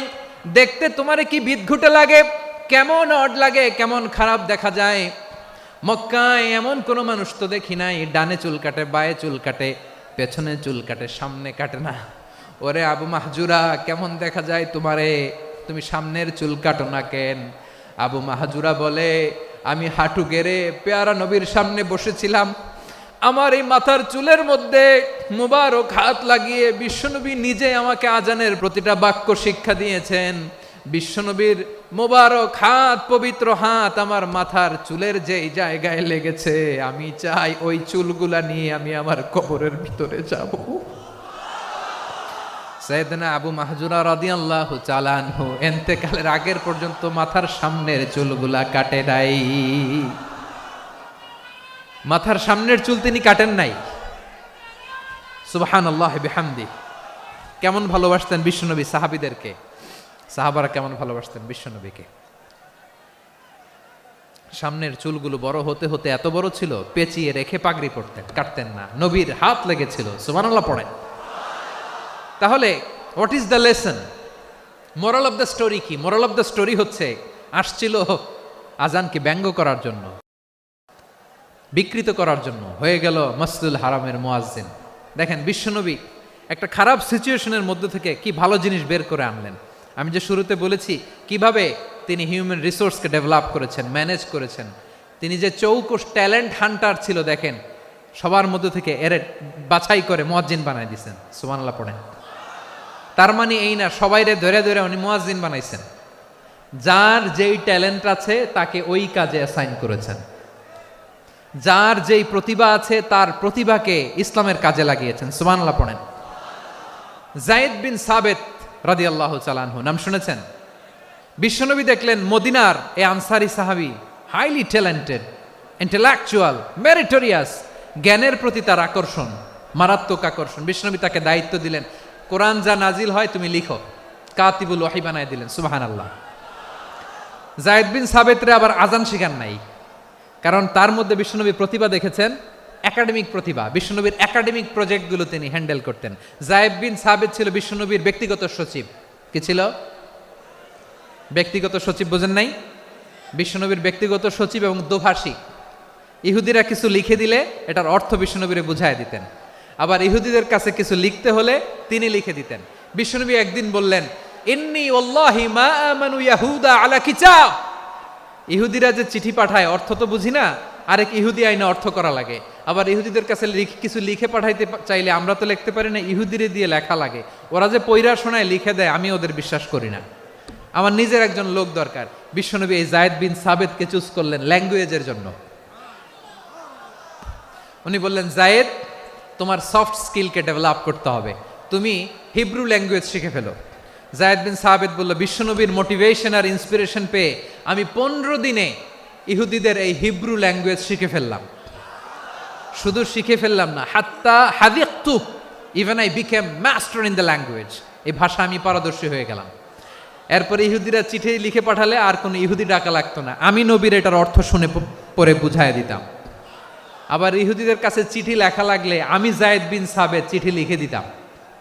সুবহানাল্লাহ। দেখেন, এত সাহাবীর মধ্য থেকে বিশ্বনবীর একাডেমিক প্রজেক্ট, ব্যক্তিগত সচিব, দোভাষী হিসেবে তিনি যায়েদ বিন সাবেতের মতো তরুণকে নির্বাচিত করেছেন। কেমন ট্যালেন্ট হান্টার ছিল আমার নবী! সুবহানাল্লাহ পড়বেন না? বিশ্বনবীর ইন্তেকালের পরে সাইয়েদনা আবু বকর রাদিয়াল্লাহু তাআলা আনহু যখন খলিফা হয়ে আসলেন, কোরআনকে সংকলনের দায়িত্ব দেয়া লাগবে, কোন সাহাবীকে দিবেন? সব সাহাবারা মিলে পরামর্শ করলেন। সাইয়েদনা আবু বকর, ওমর সবাই মিলে এই বিশাল কোরআন সংকলনের গুরু দায়িত্ব বিশ্বনবীর ব্যক্তিগত সচিব, বিশ্বনবীর দোভাষী, বিশ্বনবীর সিলেক্ট করাই লোক যায়েদ ইবনে সাবেত রাদিয়াল্লাহু তাআলা আনহুকে দিয়েছে। এই যে আজকের যে কোরআন পড়েন, এটা আগে এরকম ছিল না। কোরআন নাজিল হলে সাহাবারা চামড়ার, ওটের চামড়ায় লিখে ফেলতো, ওটের চ্যাপ্টা হাড্ডির মধ্যে লিখে ফেলতো, গাছের গুড়ির মধ্যে লিখে ফেলতো, বিভিন্ন জনের কাছে ছড়ানো ছিটানো ছিল। আবু বকর রাদিয়াল্লাহু তাআলা আনহু একসাথে করলেন, পরবর্তীতে উসমান রাদিয়াল্লাহু তাআলা আনহু একসাথে করলেন। 114 সূরার এখন এই মুসহাফ, এই কম্পাইলেশন, এই কপি আমরা পেয়েছি, যার হিউজ কন্ট্রিবিউশন ছিল। এই পুরো কোরআন কম্পাইলেশনের প্রজেক্ট ম্যানেজার ছিল যায়েদ বিন সাবেত রাদিয়াল্লাহু তাআলা। কোরআন কম্পাইলেশনের প্রজেক্ট ম্যানেজার। দেখেন, উনারে মাথায় হাত দিয়ে আজান শিখায় নাই। সুবহানাল্লাহ কইবেন না? তাহলে প্রথম সাহাবী আবু মাহজুরাকে মুয়াজ্জিন বানাইলেন, যায়েদ বিন সাবেতকে ব্যক্তিগত সচিব আর দোভাষী বানালেন, মুসআব ইবনে উমাইর রাদিয়াল্লাহু তাআলা আনহুকে ইসলামের প্রথম অ্যাম্বাসেডর বানালেন। কি নাম? He was the first ambassador in Islam. ইসলামের প্রথম ডিপ্লোম্যাট, ইসলামের প্রথম কূটনৈতিক মুসআব ইবনে উমাইর, মক্কার তরুণ যুবক। উনি পারফিউম লাগাইলে মানুষ দেখলেই বুঝতো এটা মুসআব লাগাইছে। এমন স্মার্ট, ড্যাশিং ফেস, এমন পার্সোনালিটির মানুষ ছিল মুসআব রাদিয়াল্লাহু তাআলা আনহু। কারণ যিনি ইসলামের স্পোকম্যান হবেন, মুখপাত্র হবেন, তার স্মার্ট হওয়ার দরকার আছে না নাই? আকাবার প্রথম শপথ যখন হলো, তাদের সাথে বিষ্ণু ঈসা ইসলাম মদিনাতে একজন মুখপাত্র পাঠালেন, ডিপ্লোম্যাটকে পাঠালেন, অ্যাম্বাসেডর অফ ইসলাম। তিনি হচ্ছেন মুসআব ইবনে উমাইর। পড়েন সুবহানাল্লাহ। জুমার বিধান নাজিল হয়েছে, কিন্তু মক্কায় পরিবেশ নাই জুমা পালনের। বিষ্ণু ঈসা ইসলাম একজনকে দিয়ে খবর পাঠালেন, যাও মদিনায় মুসাবকে যে বলো, মুসাব তো আমার শিক্ষক, আমার স্পোকম্যান, মদিনাতে যেন তারা জুমা কায়েম করে। বিশ্বনবীর আগেই মুসআব মদিনার মুসলিমদেরকে নিয়ে মদিনায় প্রথম জুমা কায়েম করে ফেলছে। কোন সুবহানাল্লাহ। ডিপ্লোম্যাটদের কেমন হইতে হয়, অ্যাম্বাসেডারের কেমন হইতে হয়, মুসআব রাদিয়াল্লাহু তাআলা আনহুর কাছ থেকে শিখে নাও। তাহলে মুসআব রাদিয়াল্লাহু তাআলা আনহুকে বিশ্বনবী ল্যাঙ্গুয়েজ শিখান নাই, সফট স্কিল শিখান নাই। যায়েদ রাদিয়াল্লাহু তিনি হিব্রু ল্যাঙ্গুয়েজ শিখেছেন, সুরিয়ানি শিখেছেন, কিন্তু মুসআবকে তিনি বানিয়েছেন the spokesman of Islam, the first diplomat, the ambassador of Islam. আব্দুল্লাহ ইবনে আব্বাস রাদিয়াল্লাহু তাআলা আনহু বিশ্বনবীর কাজিন, চাচাতো ভাই। আবার মাইমুনা রাদিয়াল্লাহু তাআলা আনহু, মাইমুনা নবীর স্ত্রী, তিনি ছিলেন আব্দুল্লাহর আপন খালা। তো নবীর বউ যদি ওনার খালা হয়, নবী তার কি খালু। তাহলে সম্পর্ক অনেক গভীর, কাজিন আবার খালু। ছোট্ট মানুষ, তাই রাতে মাঝে মাঝে ঘরে থাকতো। বিশ্বনবী দেখলেন আব্দুল্লাহ যেহেতু আমার ঘরে ঢুকতে পারে, আব্দুল্লাহরে এই উম্মতের বড় শিক্ষাবিদ বানাইতে হবে। তাই আব্দুল্লাহ ইবনে আব্বাসকে বিশ্বনবী হাতে কলমে শিক্ষা দিয়েছেন। তো বিশ্বনবী রাতে যখন তাহাজ্জুদ পড়তেন, ছোট্ট আব্দুল্লাহ ঘরে থাকতো। বুঝতে পেরেছেন? ছোট্ট মানুষ তো ঘরে থাকতো। তো বিশ্বনবী তাহাজ্জুদের জন্য একবার দাঁড়িয়েছেন, ছোট্ট আব্দুল্লাহ ওযু করে দাঁড়াইছে। আচ্ছা বলেন তো, ইমাম আর মুসল্লি মোট যদি দুইজন হয়, একজন ইমাম একজন মুসল্লি, তো মুসল্লি ইমামের কোন দিকে দাঁড়াবে? ডানে দাঁড়াবে। ছোট্ট আব্দুল্লাহ বোঝে নাই, বিশ্বনবী তাহাজ্জুদ শুরু করেছেন, উনি একতেদা করছেন আর দাঁড়াইছেন বায়ে। কোথায় দাঁড়িয়েছেন? আব্দুল্লাহ বলেন, যখন আমি বায়ে দাঁড়ালাম, আখাযা রাসূলুল্লাহ সাল্লাল্লাহু আলাইহি ওয়াসাল্লাম উযুনি আল ইউমনা ইয়াফতিলুহা। বিশ্বনবী নামাজরত অবস্থায় আমার কান ধরে টেনে আমার ডান দিকে এনে দাঁড় করায় দিলেন। পড়েন সুবহানাল্লাহ। দেখেন, হাতে কলমে শিক্ষা। আর জীবনে ভুলাবে? কথা কয় না, আর ভুলাবে? আর ভুল হবে না। এভাবে বিশ্বনবীর অনেক সঙ্গ পেয়েছেন, সফর করেছেন, একই বাহনে বসেছেন, এক বাহনে বসে লম্বা নাসিহত করেছেন, আব্দুল্লাহ, চাইতে হলে আল্লাহর কাছে চাও, সাহায্য চাইতে হলে আল্লাহর কাছে সাহায্য চাও। মনে রাখো, গোটা বিশ্বের সবাই যদি তোমার সাহায্য করতে চায় ততটুকুই করতে পারবে যতটুকু আল্লাহ তোমার নসিবে রেখেছে। গোটা বিশ্ব যদি তোমার বিরুদ্ধে ষড়যন্ত্রে দাঁড়িয়ে যায়, ক্ষতি ততটুকু করতে পারবে যতটুকু তোমার জন্য বরাদ্দ আছে, এর বাইরে কিছু করতে পারবে না। আওয়াজ করে বলেন ঠিক কিনা? এভাবে হাতে কলমে শিখিয়েছেন। বিশ্বনবীর সঙ্গ পেয়েছেন। উনাকে বিষ্ণু ইসলাম শিক্ষাবিদ, এডুকেটর অফ দিস উম্মাহ হিসেবে সিলেক্ট করেছেন, হাতে কলমে শিখিয়েছেন। বিশ্বনবী একবার প্রকৃতির ডাকে সাড়া দিয়ে এসেছেন। এখন কি করতে হবে? নামাজের জন্য অজু করতে হবে। বিশ্বনবী এসেই দেখেন অজুর বদনায় পানি ভরা, খুশি হয়ে গেলেন। বললেন, কে রেখেছে পানি? একজন বলল, আব্দুল্লাহ রেখেছে। বিশ্বনবী অত্যন্ত খুশি হলেন। খুশি হয়ে একটা দোয়া করলেন, বললেন, আল্লাহুম্মা ফাক্কিহু ফিদ্দীন ওয়া আল্লিমহু তা'ওয়ীল। আল্লাহ, তুমি আব্দুল্লাহকে দ্বীনের বুঝ দিও আর কোরআনের তাফসির শিক্ষা দিও। বিশ্বনবীর এই দোয়া এমন লাগছে, উনি রাইসুল মুফাসসিরিন, এই পৃথিবীতে যত মুফাসসির ছিল, যত মুফাসসির আসবে, সকল মুফাসসিরের সম্রাট হিসেবে স্বীকৃত হয়েছেন আব্দুল্লাহ ইবনে আব্বাস। বিশ্বনবী ওনারে আজান শিখান নাই, বিশ্বনবী ওনারে ল্যাঙ্গুয়েজ শিখান নাই, বিশ্বনবী ওনারে অ্যাম্বাসাডর বানান নাই, হাতে কলমে শিক্ষা দিয়েছেন। ছোট্ট মানুষ, বিশ্বনবী ইন্তেকাল করলেন।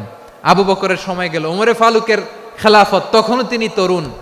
ওমরে ফারুক রাদিয়াল্লাহু তাআলা আনহু ওনার ক্যাবিনেট মিনিস্ট্রির বৈঠকে এই আব্দুল্লাহ ইবনে আব্বাসকে পাশ দিয়ে বসায় রাখতেন। বয়স্ক সাহাবারা এটা পছন্দ করতো না। তারা বলতো, ঘটনা কি? আব্দুল্লাহর মতো ছেলে নাতি আমাদের আছে, এরা কেন রাখে ওমরে ফারুক? ওমরে ফারুক এটা টের পেলেন। তিনি বুঝতে পারলেন যে ক্যাবিনেট মেম্বাররা এটা পছন্দ করে না, ছোট্ট আব্দুল্লাহরা কেন রাখি, কেন যে রাখি, এটা একদিন বুঝাবো। একদিন মিটিংয়ে তিনি সবাইকে বললেন, ইদা জাআ নাসরুল্লাহি ওয়াল ফাতহ। এই আয়াত দ্বারা উদ্দেশ্য কি বলেন তো মুরব্বী সাহাবীরা? এক সাহাবী বলেন, এই সূরা দ্বারা উদ্দেশ্য, আল্লাহ বলেছেন আমাদেরকে বিভিন্ন ল্যান্ড, বিভিন্ন এলাকা বিজয় করতে হবে। ওমরে ফারুক বললেন, না, হয়নি। আরেকজন বললেন, বিজয় হওয়ার পর আমাদের বেশি বেশি আল্লাহর বরত্বের ঘোষণা দিতে হবে, এটা উদ্দেশ্য। ওমরে ফারুক বললেন, না, হয় নাই। যারে জিজ্ঞেস করেন কেউ পারে না। সব শেষে বিশ্বনবী ছোট্ট আব্দুল্লাহরে বলেন, আব্দুল্লাহ, ইদা জাআ নাসরুল্লাহি ওয়াল ফাতহ, এর দ্বারা উদ্দেশ্য কি বলো তো? ছোট্ট আব্দুল্লাহ বলেন, হুয়া আজালু রাসূলিল্লাহ। এই আয়াত দ্বারা বিশ্বনবীর বিদায়কে উদ্দেশ্য নেওয়া হয়েছে। ওমরে ফারুক বললেন, হাযা হুয়া, এটাই তো সঠিক উত্তর, এটাই সঠিক তাফসীর এই আয়াতের। কারণ ইদা জাআ নাসরুল্লাহি ওয়াল ফাতহ, যখন আল্লাহর সাহায্য আর বিজয় আসবে, ওয়া রাআইতান নাসা ইয়াদখুলুনা ফি দীনিল্লাহি আফওয়াজা, আপনি দেখবেন দলে দলে, ঢলে ঢলে, বানের পানির মতো মানুষ ইসলামের দিকে ঢুকতেছে। ইসলামের বিজয় হয়েছে। তো ইসলামের বিজয়ের মিশন নিয়ে নবী আসছে। বিজয়ী যখন হয়ে গেছে, এখন তো নবীর বিদায় হবে। কোন সাহাবী এই সূক্ষ্ম কথাটা ধরতে পারে নাই, ওই আব্দুল্লাহ ছাড়া। আব্দুল্লাহ যখন উত্তর দিছে, সব সাহাবীদের টনক নড়েছে। এরপর থেকে কোনো ক্যাবিনেট মিটিংয়ে আর কোনো সাহাবারা কোনো প্রশ্ন করে নাই। আওয়াজ করে পড়েন সুবহানাল্লাহ। বিশ্বনবী আব্দুল্লাহ ইবনে আব্বাসকে দ্য এডুকেটর অফ দ্য উম্মাহ, উম্মার শিক্ষাবিদ হিসেবে গ্রহণ করেছেন। আওয়াজ করে পড়তে হবে আল্লাহু আকবার। সাহাবীদের নামগুলো মনে থাকবে? এক নম্বরে আবু মাহজুরা, মুয়াজ্জিন বানাইছেন। যায়েদ ইবনে সাবিত, দোভাষী, ট্রান্সলেটর অফ প্রফেট, এবং তিনি ছিলেন বিশ্বনবীর ব্যক্তিগত সচিব। মুসআব ইবনে উমাইর, the first ambassador and diplomat of Islam. আব্দুল্লাহ ইবনে আব্বাস, এই উম্মার সবচেয়ে বড় এডুকেটর, শিক্ষাবিদ। আরেকজন ছিল আব্দুল্লাহ ইবনে মাসউদ রাদিয়াল্লাহু তাআলা আনহু। দুই আব্দুল্লাহ, আব্বাস গেল, আরেকজন হচ্ছে মাসউদ। মক্কার তরুণ, ছাগল পালতো মুশরিকের। বিশ্বনবী আর আবু বকর রাদিয়াল্লাহু তাআলা আনহু একবার গেলেন, যে দেখে এই তরুণ দাঁড়ায় আছে। বিশ্বনবী বলেন, আমি খুব ক্ষুধার্ত, তোমার কাছে কি দুধ আছে ছাগলের? আব্দুল্লাহ আছে, ওয়ালাকিন আনা মু'তামান, কিন্তু যে দুধ আছে এটা আমানতের, আমি দিতে পারবো না। বিশ্বনবী এইটা শুনেই তারা টার্গেট করে ফেলছে। আনা মু'তামান, দুধ আছে কিন্তু এটা আমার মালিকের, আমি তো দরদ দেখাই, আমার মালিকের দুধ আপনি পথিক, আপনারা দিতে পারি না। বিশ্বনবী টার্গেট করে ফেলছেন, এরে আমার কাজে লাগাইতে হবে। বিশ্বনবী বললেন, আচ্ছা ঠিক আছে, দুধ দিও না, কিন্তু এমন ছাগি আছে কিনা যেই ছাগির সাথে কোনো ছাগলের মিলন হয় নাই, তার ওলানে দুধও আসে নাই, বাচ্চাও নাই, এরকম ছাগির থেকে যদি আমি দুধ খাই তাহলে তো সমস্যা নাই। বলতেছে, এরকম ছাগির থেকে দুধ খাইলে সমস্যা নাই, কারণ এরকম ছাগির ওলান থেকে দুধ আসবেও না। বলতেছে, ঠিক আছে, এরকম একটা ছাগি নিয়ে আসা হলো। বিশ্বনবী বিসমিল্লাহ বলে ওই ছাগির ওলানে হাত দিলেন। হাত দিতে দেরি, পুরো ওলানটা দুধে ভরে যেতে দেরি হয় না। বিশ্বনবী আর আবু বকর রাদিয়াল্লাহু তাআলা আনহু দহন করে পেট ভরে খেলেন। এই দৃশ্য আব্দুল্লাহ ইবনে মাসউদের হৃদয়ে দাগ কাটলো। এই মুআজিজা দেখে তিনি বললেন, আশহাদু আল্লা ইলাহা ইল্লাল্লাহ ওয়া আশহাদু আন্না মুহাম্মাদুর রাসূলুল্লাহ। তিনি ষষ্ঠ মুসলিম ছিলেন, 6 নম্বর মুসলমান। ওনাকে টার্গেট করে বিশ্বনবী দেখলেন এমন ইন্টেলেকচুয়াল ব্রেন, উনি সূক্ষ্ম সূক্ষ্ম জিনিস বুঝে বেশি, ফিকহি জ্ঞান ওনার মধ্যে বেশি। বিশ্বনবী ওনাকে কোরআনের জ্ঞান শিক্ষা দিতে লাগলেন। উনি বিশ্বনবী সবার কাছে কোরআন শোনায়, কিন্তু বিশ্বনবী নিজে আব্দুল্লাহ ইবনে মাসউদের কাছ থেকে কোরআন শুনতো। বিশ্বনবী একবার বললেন, ইকরা আলাইয়া ইয়া মাসউদ। ইবনে মাসউদ একবার শোনাও তো কোরআন দেখি।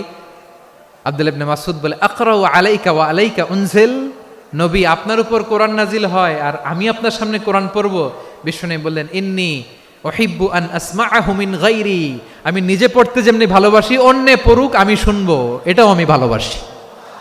সূরা নিসা তিনি তেলাওয়াত করে শুনিয়েছেন। এমন সূক্ষ্ম সূক্ষ্ম বিষয় বিশ্বনবী উনাকে ধরিয়ে দিয়েছেন। উনি হয়ে গিয়েছেন আব্দুল্লাহ ইবনে আব্বাস, হয়েছেন রাইসুল মুফাসসিরিন, উনি হয়ে গিয়েছেন ফাকিহুল উম্মাহ। ওনার চাইতে বড় ফকি এই পৃথিবী আর দেখবে না। চিল্লায় বলেন সুবহানাল্লাহ। উনি বলতেন, ওয়াল্লাহি ইল্লাযী লা ইলাহা গায়রু মা উনজিলাত সূরাতুন ইল্লা ওয়া আনা আ'লামু আইনা উনজিলাত ওয়া ফীমা উনজিলাত। বিশ্বনবী এমন ভাবে কোরআনের দার্স আমাকে দিয়েছেন, কোরআনে যত সূরা নাজিল হয়েছে, যেখানে নাজিল হোক না কেন আমি জানি এটা কোথায় নাজিল হয়েছে এবং কোন প্রেক্ষাপটে নাজিল হয়েছে। এমন একটা সূরা নাই যে সূরার কোথায় নাজিল হয়েছে আমি মাসুদের জানা নাই, কোন প্রেক্ষাপটে নাজিল হয়েছে আমার জানা নাই। এরকম ঘটবে না। চিল্লায় বলেন আল্লাহু আকবার। এই আব্দুল্লাহ ইবনে মাসউদ রাদিয়াল্লাহু তাআলা আনহু ওমর ফারুকের সময় কুফার চিফ জাস্টিস ছিলেন। কুফা নগরীর চিফ জাস্টিস। চিফ জাস্টিস বোঝেন নাই?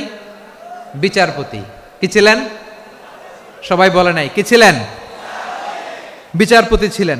এবং ওনার যে ফিকহি জ্ঞানের ধারা, এটাই আলকামা, ইব্রাহিম আন-নাখাই, হাম্মাদ ইবনে সুলাইমান হয়ে ইমাম আবু হানিফা পর্যন্ত পৌঁছেছে। এবং ওনার ফিকহি জ্ঞানের ধারাই হানাফি মাযহাবে অ্যাকসেপ্ট হয়েছে। আজও এগুলো হানাফি মাযহাবে চর্চিত হয়। হানাফি মাযহাবের সব ফিক আব্দুল্লাহ ইবনে মাসউদের ফিকহি জ্ঞানের ধারা থেকে নেওয়া হয়েছে। চিল্লায় পড়েন সুবহানাল্লাহ। তাহলে উনাকে বিশ্বনবী বানিয়েছেন জুরিস্ট, আইনবিদ, ফাকিহ। উনারে আজান শিখান নাই।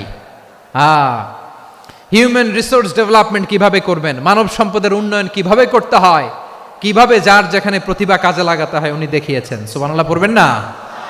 খালিদ বিন ওয়ালিদ কি ছিলেন? বীর যোদ্ধা। কিন্তু তিনি ইসলাম ধর্ম গ্রহণ করেছেন অনেক দেরিতে, 8ম হিজরিতে। তার মানে 8ম হিজরির আগে উনি মুশরিকদের পক্ষে লড়াই করেছেন। ওনার হাতে কত মুসলিম সাহাবী যে নিহত হয়েছে হিসাব নাই। বিশ্বনবী টার্গেট করে রাখছে, তুমি আমাদের মুসলিমদের এত ক্ষতি করলা, তুমি যখন মুসলমান হবা তোমারে দিয়ে আমি এমন কাম করামু যে এটা আর কেউ করতে পারবে না। খালিদ বিন ওয়ালিদ রাদিয়াল্লাহু তাআলা আনহু 8ম হিজরিতে মুসলিম হয়েছেন, মক্কা বিজয়ের আগে।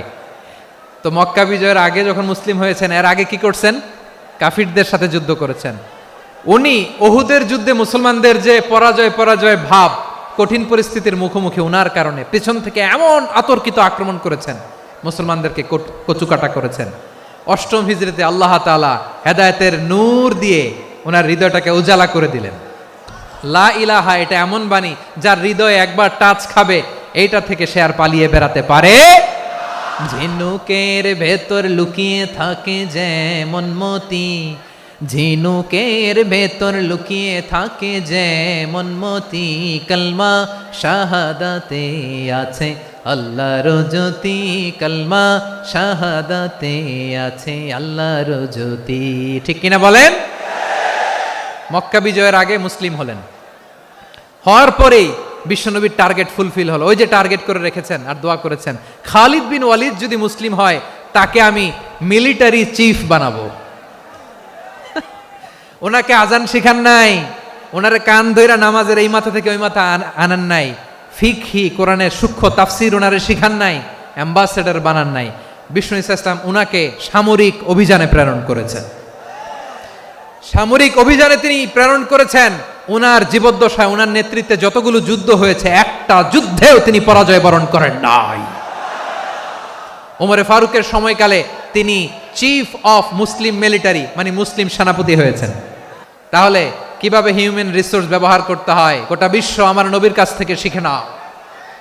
খালিদ বিন ওয়ালিদ, ওনাকে বিশ্বনবী একটা উপাধি দিয়েছেন, উপাধিটা হচ্ছে সাইফুল্লাহিল মাসলুল, আল্লাহর নাঙ্গা তরবারি, আল্লাহর খোলা তরবারি, দ্য ওপেন সোর্ড অফ আল্লাহ। খালিদ বিন ওয়ালিদ মুসলিম সেনাপতি। হাসান বিন সাবেত রাসূলের সভা কবি, কালচারাল হিজিমনিকে ডিফিট করার জন্য। উনি ভালো অস্ত্র চালানো জানতেন না, ওই কাজে উনি যেতেন না। ওনার ছিল কাব্য প্রতিভা। কাফিররা কবিতা দিয়ে নবীকে গালি দিত, বিশ্বনবী বলতেন, ইয়া হাসান আজিব আন রাসূলিল্লাহ, তুমি নবীর হয়ে কাফেরদের এই কথাগুলোর জবাব দাও। বিশ্বনবীর একটা মিম্বার ছিল, বিশ্বনবীর মিম্বারের পাশাপাশি মসজিদে নববীতে এই হাসান বিন সাবেতের জন্য বিশ্বনবী একটা স্পেশাল মিম্বার বানিয়ে দিয়েছেন। এখান থেকে তুমি জবাব দাও। এবং বিশ্বনবী বলেছেন, আল্লাহুম্মা আইয়িদহু বিরূহিল কুদুস। আল্লাহ, হাসান আমার পক্ষে জবাব দেয়, তুমি জিব্রাইল মারফত তাকে সাহায্য পাঠাইয়া দিও। রাসূল সাল্লাল্লাহু আলাইহি ওয়াসাল্লামের সভা কবি, the poet of the prophet, নবীর কবি। উনি কবিতা দিয়ে এমন উচ্চাঙ্গের ভাষায় কবিতা দিয়ে তিনি জবাব দিতেন, কাফিরদের গা শিহরে যেত, তাদের হৃদয়ে আগুন ধরে যেত। তাহলে এরকম কবিরও দরকার আছে না নাই? এখন যাকে আল্লাহ দিছে কাব্য প্রতিভা, এরা যদি আপনি যুদ্ধের ময়দানে পাঠান হবে? যারে দিছে সুরেলা গলা, এরা যদি অ্যাম্বাসেডর বানান হবে না। হাসান বিন সাবেত ছিলেন বিশ্বনবী সাল্লাল্লাহু আলাইহি ওয়াসাল্লামের কবি। হুযায়ফা ইবনুল ইয়ামান বিশ্বনবীর গোয়েন্দা বিভাগের প্রধান। কিসের প্রধান? হুযায়ফা ইবনুল ইয়ামান। ওনার ছিল ডিটেকটিভ মাইন্ড, ডিটেকটিভ মাইন্ড, গোয়েন্দা বিভাগের প্রধান। এবং উনি হচ্ছেন সাহিবু সিররি রাসূলিল্লাহ, রাসূল সাল্লাল্লাহু আলাইহি ওয়াসাল্লামের গোপন তথ্যের ধারক বাহক। নবীর যেই কথা কেউ জানে না, সব হুযায়ফার পেটের ভিতরে ছিল। সুবহানাল্লাহ পড়েন। মদিনার যত ইহুদিদের একটা লিস্ট ছিল, এই লিস্ট শুধু দুইজন জানতো, বিশ্বনবী আর হুযায়ফা। গোয়েন্দা বিভাগের হেড ছিল।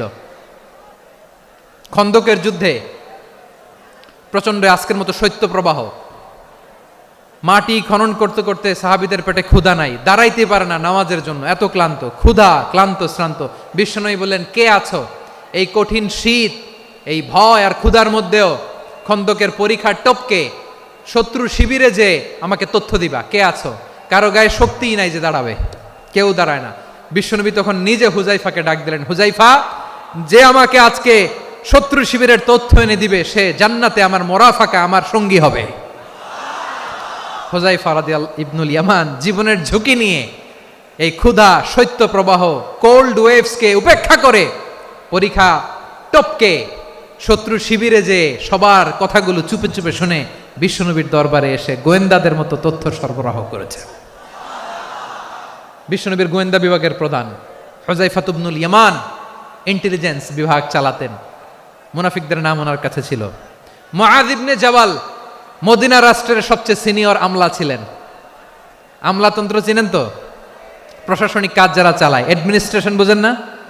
The department of administration. মদিনার রাষ্ট্রের সিনিয়র আমলা মুআয ইবনে জাবাল মুতাখাসসিসুন ফিল হালাল ওয়াল হারাম, হালাল হারামের স্পেশালিস্ট ছিলেন। বিশ্বনবী উনাকে ইয়ামানের গভর্নর করে পাঠাইছেন। বলেছেন, ইন্নাকা তা'তি কওমান আহলা কিতাব, এমন গোষ্ঠীর কাছে যাবা এরা ইহুদি নাসারা, আগে শাহাদা পড়লে এরপরে নামাজের দাওয়াত দিও, নামাজ পড়লে যাকাতের দাওয়াত দিও। গভর্নরের অ্যাটিটিউড যেমন থাকে তেমন অ্যাটিটিউড ধরে রেখো। সুবহানাল্লাহ পড়েন। তাহলে মুআয ইবনে জাবালকে দিয়ে বিশ্বনবী কবিতা লেখায় নাই, চিঠি লেখায় নাই, আজান দেওয়ায় নাই। সুবহানাল্লাহ পড়বেন না? সব শেষ সাহাবী বলি আবু হুরায়রা রাদিয়াল্লাহু তাআলা আনহু, বিড়ালের বাবা, কি করতেন? খালি হাদিস মুখস্থ করতেন। উনি বলতেন, আলজামু রাসূলুল্লাহ আলা মিল ইবাতনি, আমার শুধু পেটের ক্ষুধার বন্দোবস্ত হইলে আমি নবীর সঙ্গ ছাড়তাম না। আমার আনসার সাহাবারা ক্ষেত খামারের কাজ করত, আমার মুহাজির সাহাবারা ব্যবসা করত, আর আমি নবীর সাথে সাথে থাকতাম। শুধু সকাল বিকাল দুই বেলা যদি আমার খাবারের বন্দোবস্ত হয়, আমি আর নবীর লক ছাড়ি না। সুবহানাল্লাহ কইবেন না? 5374টা হাদিস তিনি বর্ণনা করেছেন। সবচেয়ে বেশি হাদিস বর্ণনাকারী সাহাবী। হাদিস প্রিজার্ভেশনের কাজে বিশ্বনবী ওনাকে কাজে লাগিয়েছেন। উনি একদিন বলেন, ইয়া রাসূলুল্লাহ আসমাউ মিনকা কাসীরান ফালা আহফাজু, নবী অনেক কথা শুনি আমার মনে থাকে না। বিষ্ণু বললেন, তাই? উবসুত রিদাক, তোমার চাদরটা বিছাও। আবু হুরায়রা বিছালেন, বিশ্বনবী হাত বুলায় দিলেন, এরপরে অনেক হাদিস বর্ণনা করলেন। আবু হুরায়রা বলে তারপর থেকে বিশ্বনবী যাই বর্ণনা করে আমি শুনি আর একটাও বলি না এখন, সুবহানাল্লাহ। বিশ্বনবী ওনাকে হাদিস প্রিজার্ভেশন, নবীর এই যে লক্ষ্য হাদিস প্রিজার্ভেশনের এই দায়িত্ব দিয়েছেন সাইয়েদনা আবু হুরায়রা রাদিয়াল্লাহু তাআলা আনহুকে। প্রিয় ভাইরা, তাহলে 10 জন সাহাবীর কথা যে বললাম, আপনারা কি খেয়াল করেছেন কত বড় ট্যালেন্ট হান্টার, চৌকস ট্যালেন্ট হান্টার ছিল আমার নবী। এক একজনের এক এক ট্যালেন্ট, এক এক কাজে অ্যাসাইন করেছেন, এক একজনকে এক এক দায়িত্ব দিয়েছেন, এক একজনের প্রতিভাকে এক একভাবে বিকশিত হওয়ার সুযোগ দিয়েছেন। আওয়াজ করে বলেন ঠিক কি না? এখন আমার পর্দার আড়ালে আমার মায়েরা বলবে, এতগুলো পুরুষ সাহাবীর কথা বললো, নারী সাহাবীরা কি কিছু করে নাই? হ্যাঁ, একজন নারী সাহাবীর কথা বলে মোনাজাত হবে, দোয়া ছাড়া কেউ যাব না। রুফাইদা আল আসলামিয়া রাদিয়াল্লাহু তাআলা আনহা, ওনার বাবার নাম সাআদ আল আসলামি। বিশ্বনবী কি খেয়াল করলেন দেখেন, সাআদ ছিল মদিনার বড় ডাক্তার। এই নারী সাহাবী রুফাইদা বাবার কাছ থেকে চিকিৎসা বিদ্যা শিখেছেন। যখন শিখছে, বিশ্বনবী দেখলেন আমার তো প্রতি সপ্তাহে সপ্তাহে যুদ্ধে আহত সাহাবীদের সেবা দিবে কে? বিশ্বনবী রুফাইদাকে বললেন, রুফাইদা তুমি মসজিদে নববীর পাশে একটা মেডিকেল ক্যাম্প করো। এই যে সাকিনা আদ্দিন মেডিকেলের আমার ছাত্রী বন্ধুরা, শুনে রাখো, তোমাদের আইকন হচ্ছে এই রুফাইদা আল আসলামিয়া। বিশ্বনবীর ডিরেকশন অনুযায়ী তিনি মসজিদে নববীর পাশে একটা মেডিকেল ক্যাম্প করলেন এবং আহত সাহাবাদের চিকিৎসা উনি ওনার টিম নিয়ে দিতেন। বিশ্বনবীর পরামর্শে উনি আনসারি এবং মুহাজির মহিলা সাহাবীদেরকে নিয়ে একটা স্পেশাল মেডিকেল টিম গঠন করলেন। খায়বার যুদ্ধে 7ম হিজরিতে যখন বিশ্বনবী যায়, উনি ওনার টিম নিয়ে আসলেন, বললেন, ইয়া রাসূলুল্লাহ, আমরা তো তলোয়ার চালাতে পারি না, আমরা তো তীর মারতে পারি না, আপনি যদি অনুমতি দেন খায়বার অভিযানে আমি আমার টিম নিয়ে মেডিকেল টিমের সেবাটা সার্ভিসটা দিতে চাই। পড়েন সুবহানাল্লাহ। বিশ্বনবী অনুমতি দিলেন, যোদ্ধা সাহাবীদের সাথে রুফাইদা আল আসলামিয়া উনিও মেডিকেল টিম নিয়ে অগ্রসর হলেন। খায়বারের প্রতিটা আহত ইনজুর্ড সাহাবী যারা ইনজুরির শিকার হয়েছেন সবাই রুফাইদা আল আসলামিয়ার এই মেডিকেল ক্যাম্প থেকে চিকিৎসা সহায়তা পেয়েছেন। সুবহানাল্লাহ পড়েন। দেখেন কিভাবে বিশ্বনবী ট্যালেন্ট বাছাই করতেন। আপনি অবাক হবেন, বাহরাইনের মেডিকেল ইউনিভার্সিটিতে রুফাইদা আল আসলামিয়া মেডিকেল প্রাইজ অ্যাওয়ার্ড প্রতি বছর দেয়া হয়। যদি 8 দিনের এই মেডিকেল, আমার বোনেরা যদি জেনে থাকো জানো, না হলে নতুন করে জানো, সার্চ দিও, রুফাইদা আল আসলামিয়া মেডিকেল অ্যাওয়ার্ড বাহরাইনের ইউনিভার্সিটিতে দেয়া হয়। প্রিয় ভাইয়েরা, তাহলে আলোচনার সামারি আমরা করি। বিশ্বনবী যেভাবে হিউম্যান রিসোর্সকে ম্যানেজ করেছেন, যার যেখানে প্রতিভা কাজে লাগিয়েছেন, আমরাও যদি করি আমাদের বাংলাদেশের চিত্র আমরা পাল্টে যেতে পারবো। আমরা শুরুতে শুনেছি মানুষের আছে অসীম সম্ভাবনা, প্রতিটা মানুষ অনন্য, যত্ন নিলে, যথাযথ পরিচর্যা করলে মানুষ বিশ্ব জয় করতে পারে, ঠিক কিনা? আমাদের হাফেজে কোরআনের সামনে দাঁড়াতে পারে এমন কোনো হাফেজে কোরআন আল্লাহর জমিনে জন্ম হয় নাই।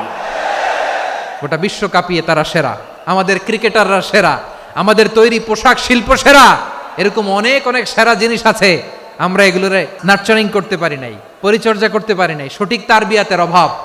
তাহলে মানুষের অসীম সম্ভাবনাকে কাজে লাগাতে হবে, ঠিক কিনা বলেন? ইউনুস গভর্নমেন্টকে আমি বলবো, অল্প সময়ের জন্য আপনারা এসেছেন, সংস্কারও করতে হবে, আবার নির্বাচনও করতে হবে। সব সংস্কার হতে করতে পারবেন না, যতটুকু পারবেন এর মধ্যে আমাদের যে হিউজ ম্যান পাওয়ার, আমাদের যে মানব সম্পদ, হিউম্যান রিসোর্স, এটাকে ডেভেলপ করে আপনাদের যেতে হবে। যেটা পারবেন না সেটাকে পরবর্তী নির্বাচিত গভর্নমেন্টের কাছে রেখে যেতে হবে, যে তারা যেন করে, তাদের কাছে আপনারা এটা রেখে যাবেন। তাহলে মানুষ চাইলে বিশ্ব জয় করতে পারে, আর মানুষকে হারাতে পারে কেউ? আল্লাহ আমাদেরকে জনসংখ্যা দিয়েছেন প্রিয় ভাইয়েরা, এই জনসংখ্যা অনেক বড় সম্পদ, এটা আমাদের জন্য অভিশাপ নয়, আশীর্বাদ। আমাদের জনসংখ্যাকে যদি আমরা জনশক্তিতে রূপান্তর করতে পারি, আজকে বাংলাদেশ যে অবস্থানে দাঁড়িয়ে আছে, বাংলাদেশ তার 20 গুণ উন্নতির শিখরে চলে যাবে। চিল্লায় বলো ঠিক কিনা? আমাদের শ্রমিক ভাইয়েরা বাইরে কাজ করে, আমাদের শ্রমজীবী ভাইয়েরা, প্রবাসীরা, তাদের ব্যাপারে গুরুত্ব দিতে হবে। আমাদের শ্রমের দাম সবচেয়ে কম, সবচেয়ে কম। তারা এম্বাসিতে গুরুত্ব পায় না, এয়ারপোর্টে গুরুত্ব পায় না, এই সরকার অবশ্য তাদেরকে অনেক গুরুত্ব দিচ্ছে। আমাদের অদক্ষ শ্রমিককে যখন আমরা দুবাই পাঠাই অল্প বেতন পায়, কিন্তু ইন্ডিয়ানরা দক্ষ শ্রমিক পাঠাইলে তার 3 গুণ বেতন পায়। আমরা আমাদের শ্রমিকদেরকে অদক্ষভাবে আর পাঠাতে চাই না, দক্ষ শ্রমিক পাঠিয়ে আমরা রেমিটেন্সের বন্যা বইয়ে দেব। তাদেরকে সবচেয়ে গুরুত্ব দিতে হবে। আমরা পেয়েছি ফ্রিডম ফাইটার, মুক্তিযোদ্ধা, আর আমার প্রবাসী ভাইরা হচ্ছে রেমিটেন্স ফাইটার। জোরে বলো ঠিক কিনা? তাহলে আমাদের এই জনশক্তিকে জনসম্পদে ট্রান্সফর্ম করতে হবে। সরকার জনগণকে এভাবে পলিশ করতে হবে। মা বাবারা ছেলে মেয়েদের মধ্যে কার কোন যোগ্যতা তাকে ওইভাবে কাজে লাগাতে হবে। সবার এ প্লাস পাওয়ার কোনো দরকার নাই। আমাদের দেশে একটা টেন্ডেন্সি আছে, পরীক্ষায় এ প্লাস না পাইলে কই তুই কি করলি, পাশের বাড়ির ছেলে এ প্লাস পাইছে, যা ওর পা ধোয়া পানি খা। খাওয়া নাই, এগুলার খাওয়া নাই। ওরে আল্লাহ এ প্লাস পাওয়ার জন্য বানাইছে, আর আপনার ছেলেকে এই এ প্লাস গুলারে নিয়ন্ত্রণ করার জন্য আল্লাহ বানাইছে। ওকে দিয়ে আল্লাহ কি করবে আপনি জানেনই না। একটা এ প্লাস, একটা এ গ্রেড একটা মানুষের জীবনকে ঠিক করে দিতে পারে না। আপনার ছেলেকে আল্লাহ অন্যদিকে যোগ্যতা দিয়েছে, ওদের মনোবল ভাঙবেন না, খবরদার। যাকে দিয়ে যেটা হবে তাকে দিয়ে সেটা করতে হবে, তার প্রতিভাকে সেভাবে কাজে লাগাতে হবে। তাহলে আমাদের এই জনসংখ্যা জনসম্পদে রূপান্তরিত হবে। আমাদের সরকারের তত্ত্বাবধানে আমাদের 18 কোটি জনগণ দক্ষ জনশক্তিতে রূপান্তরিত হোক, আমরা চাই কি চাই না? আমরা ভালো মানুষ, শ্রেষ্ঠ মানুষ হতে চাই কি চাই না? ওই জাপানিজদের মতো সৎ, ওই ইউরোপিয়ানদের মতো কালচার্ড। আমাদেরকে আল্লাহ তাআলা কোরআন সুন্নাহ অনেক কিছু দিয়েছেন, যেহেতু বর্তমানে আমরা দেখছি তারা সৎ, তাদের মধ্যে ভ্যালিউ আছে, সেগুলো আমাদের মধ্যে আনার দরকার আছে না নাই?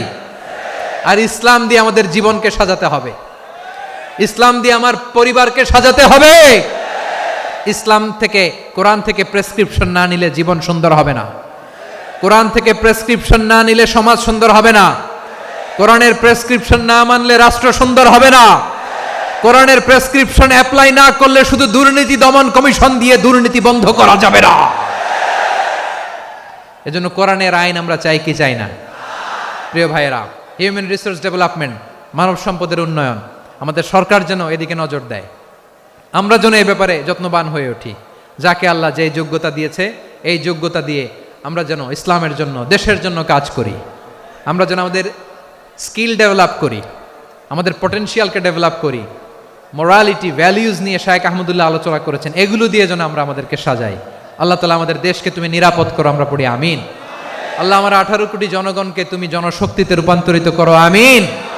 আল্লাহ আমরা হাতে হাত রেখে, কাঁধে কাঁধ মিলিয়ে, ভাইয়ে ভাইয়ে যেন এই দেশকে গড়তে পারি, আল্লাহ তুমি তৌফিক দান করো, আমরা পড়ি আমিন। আসুন আমরা আমাদের জনসংখ্যাকে জনসম্পদে ট্রান্সফর্ম করি। আমাদের জনসংখ্যাকে আমরা যেন জনশক্তিতে রূপান্তরিত করি। জনসংখ্যাকে ট্রান্সফর্ম করে জনশক্তি দিয়ে আমরা যেন আগামীর বাংলাদেশ, স্বাধীন বাংলাদেশ 2.0 কে গড়ে তুলি। আল্লাহ তাআলা আমাদের সবাইকে কথাগুলো বোঝার, আমল করার তৌফিক দান করুন।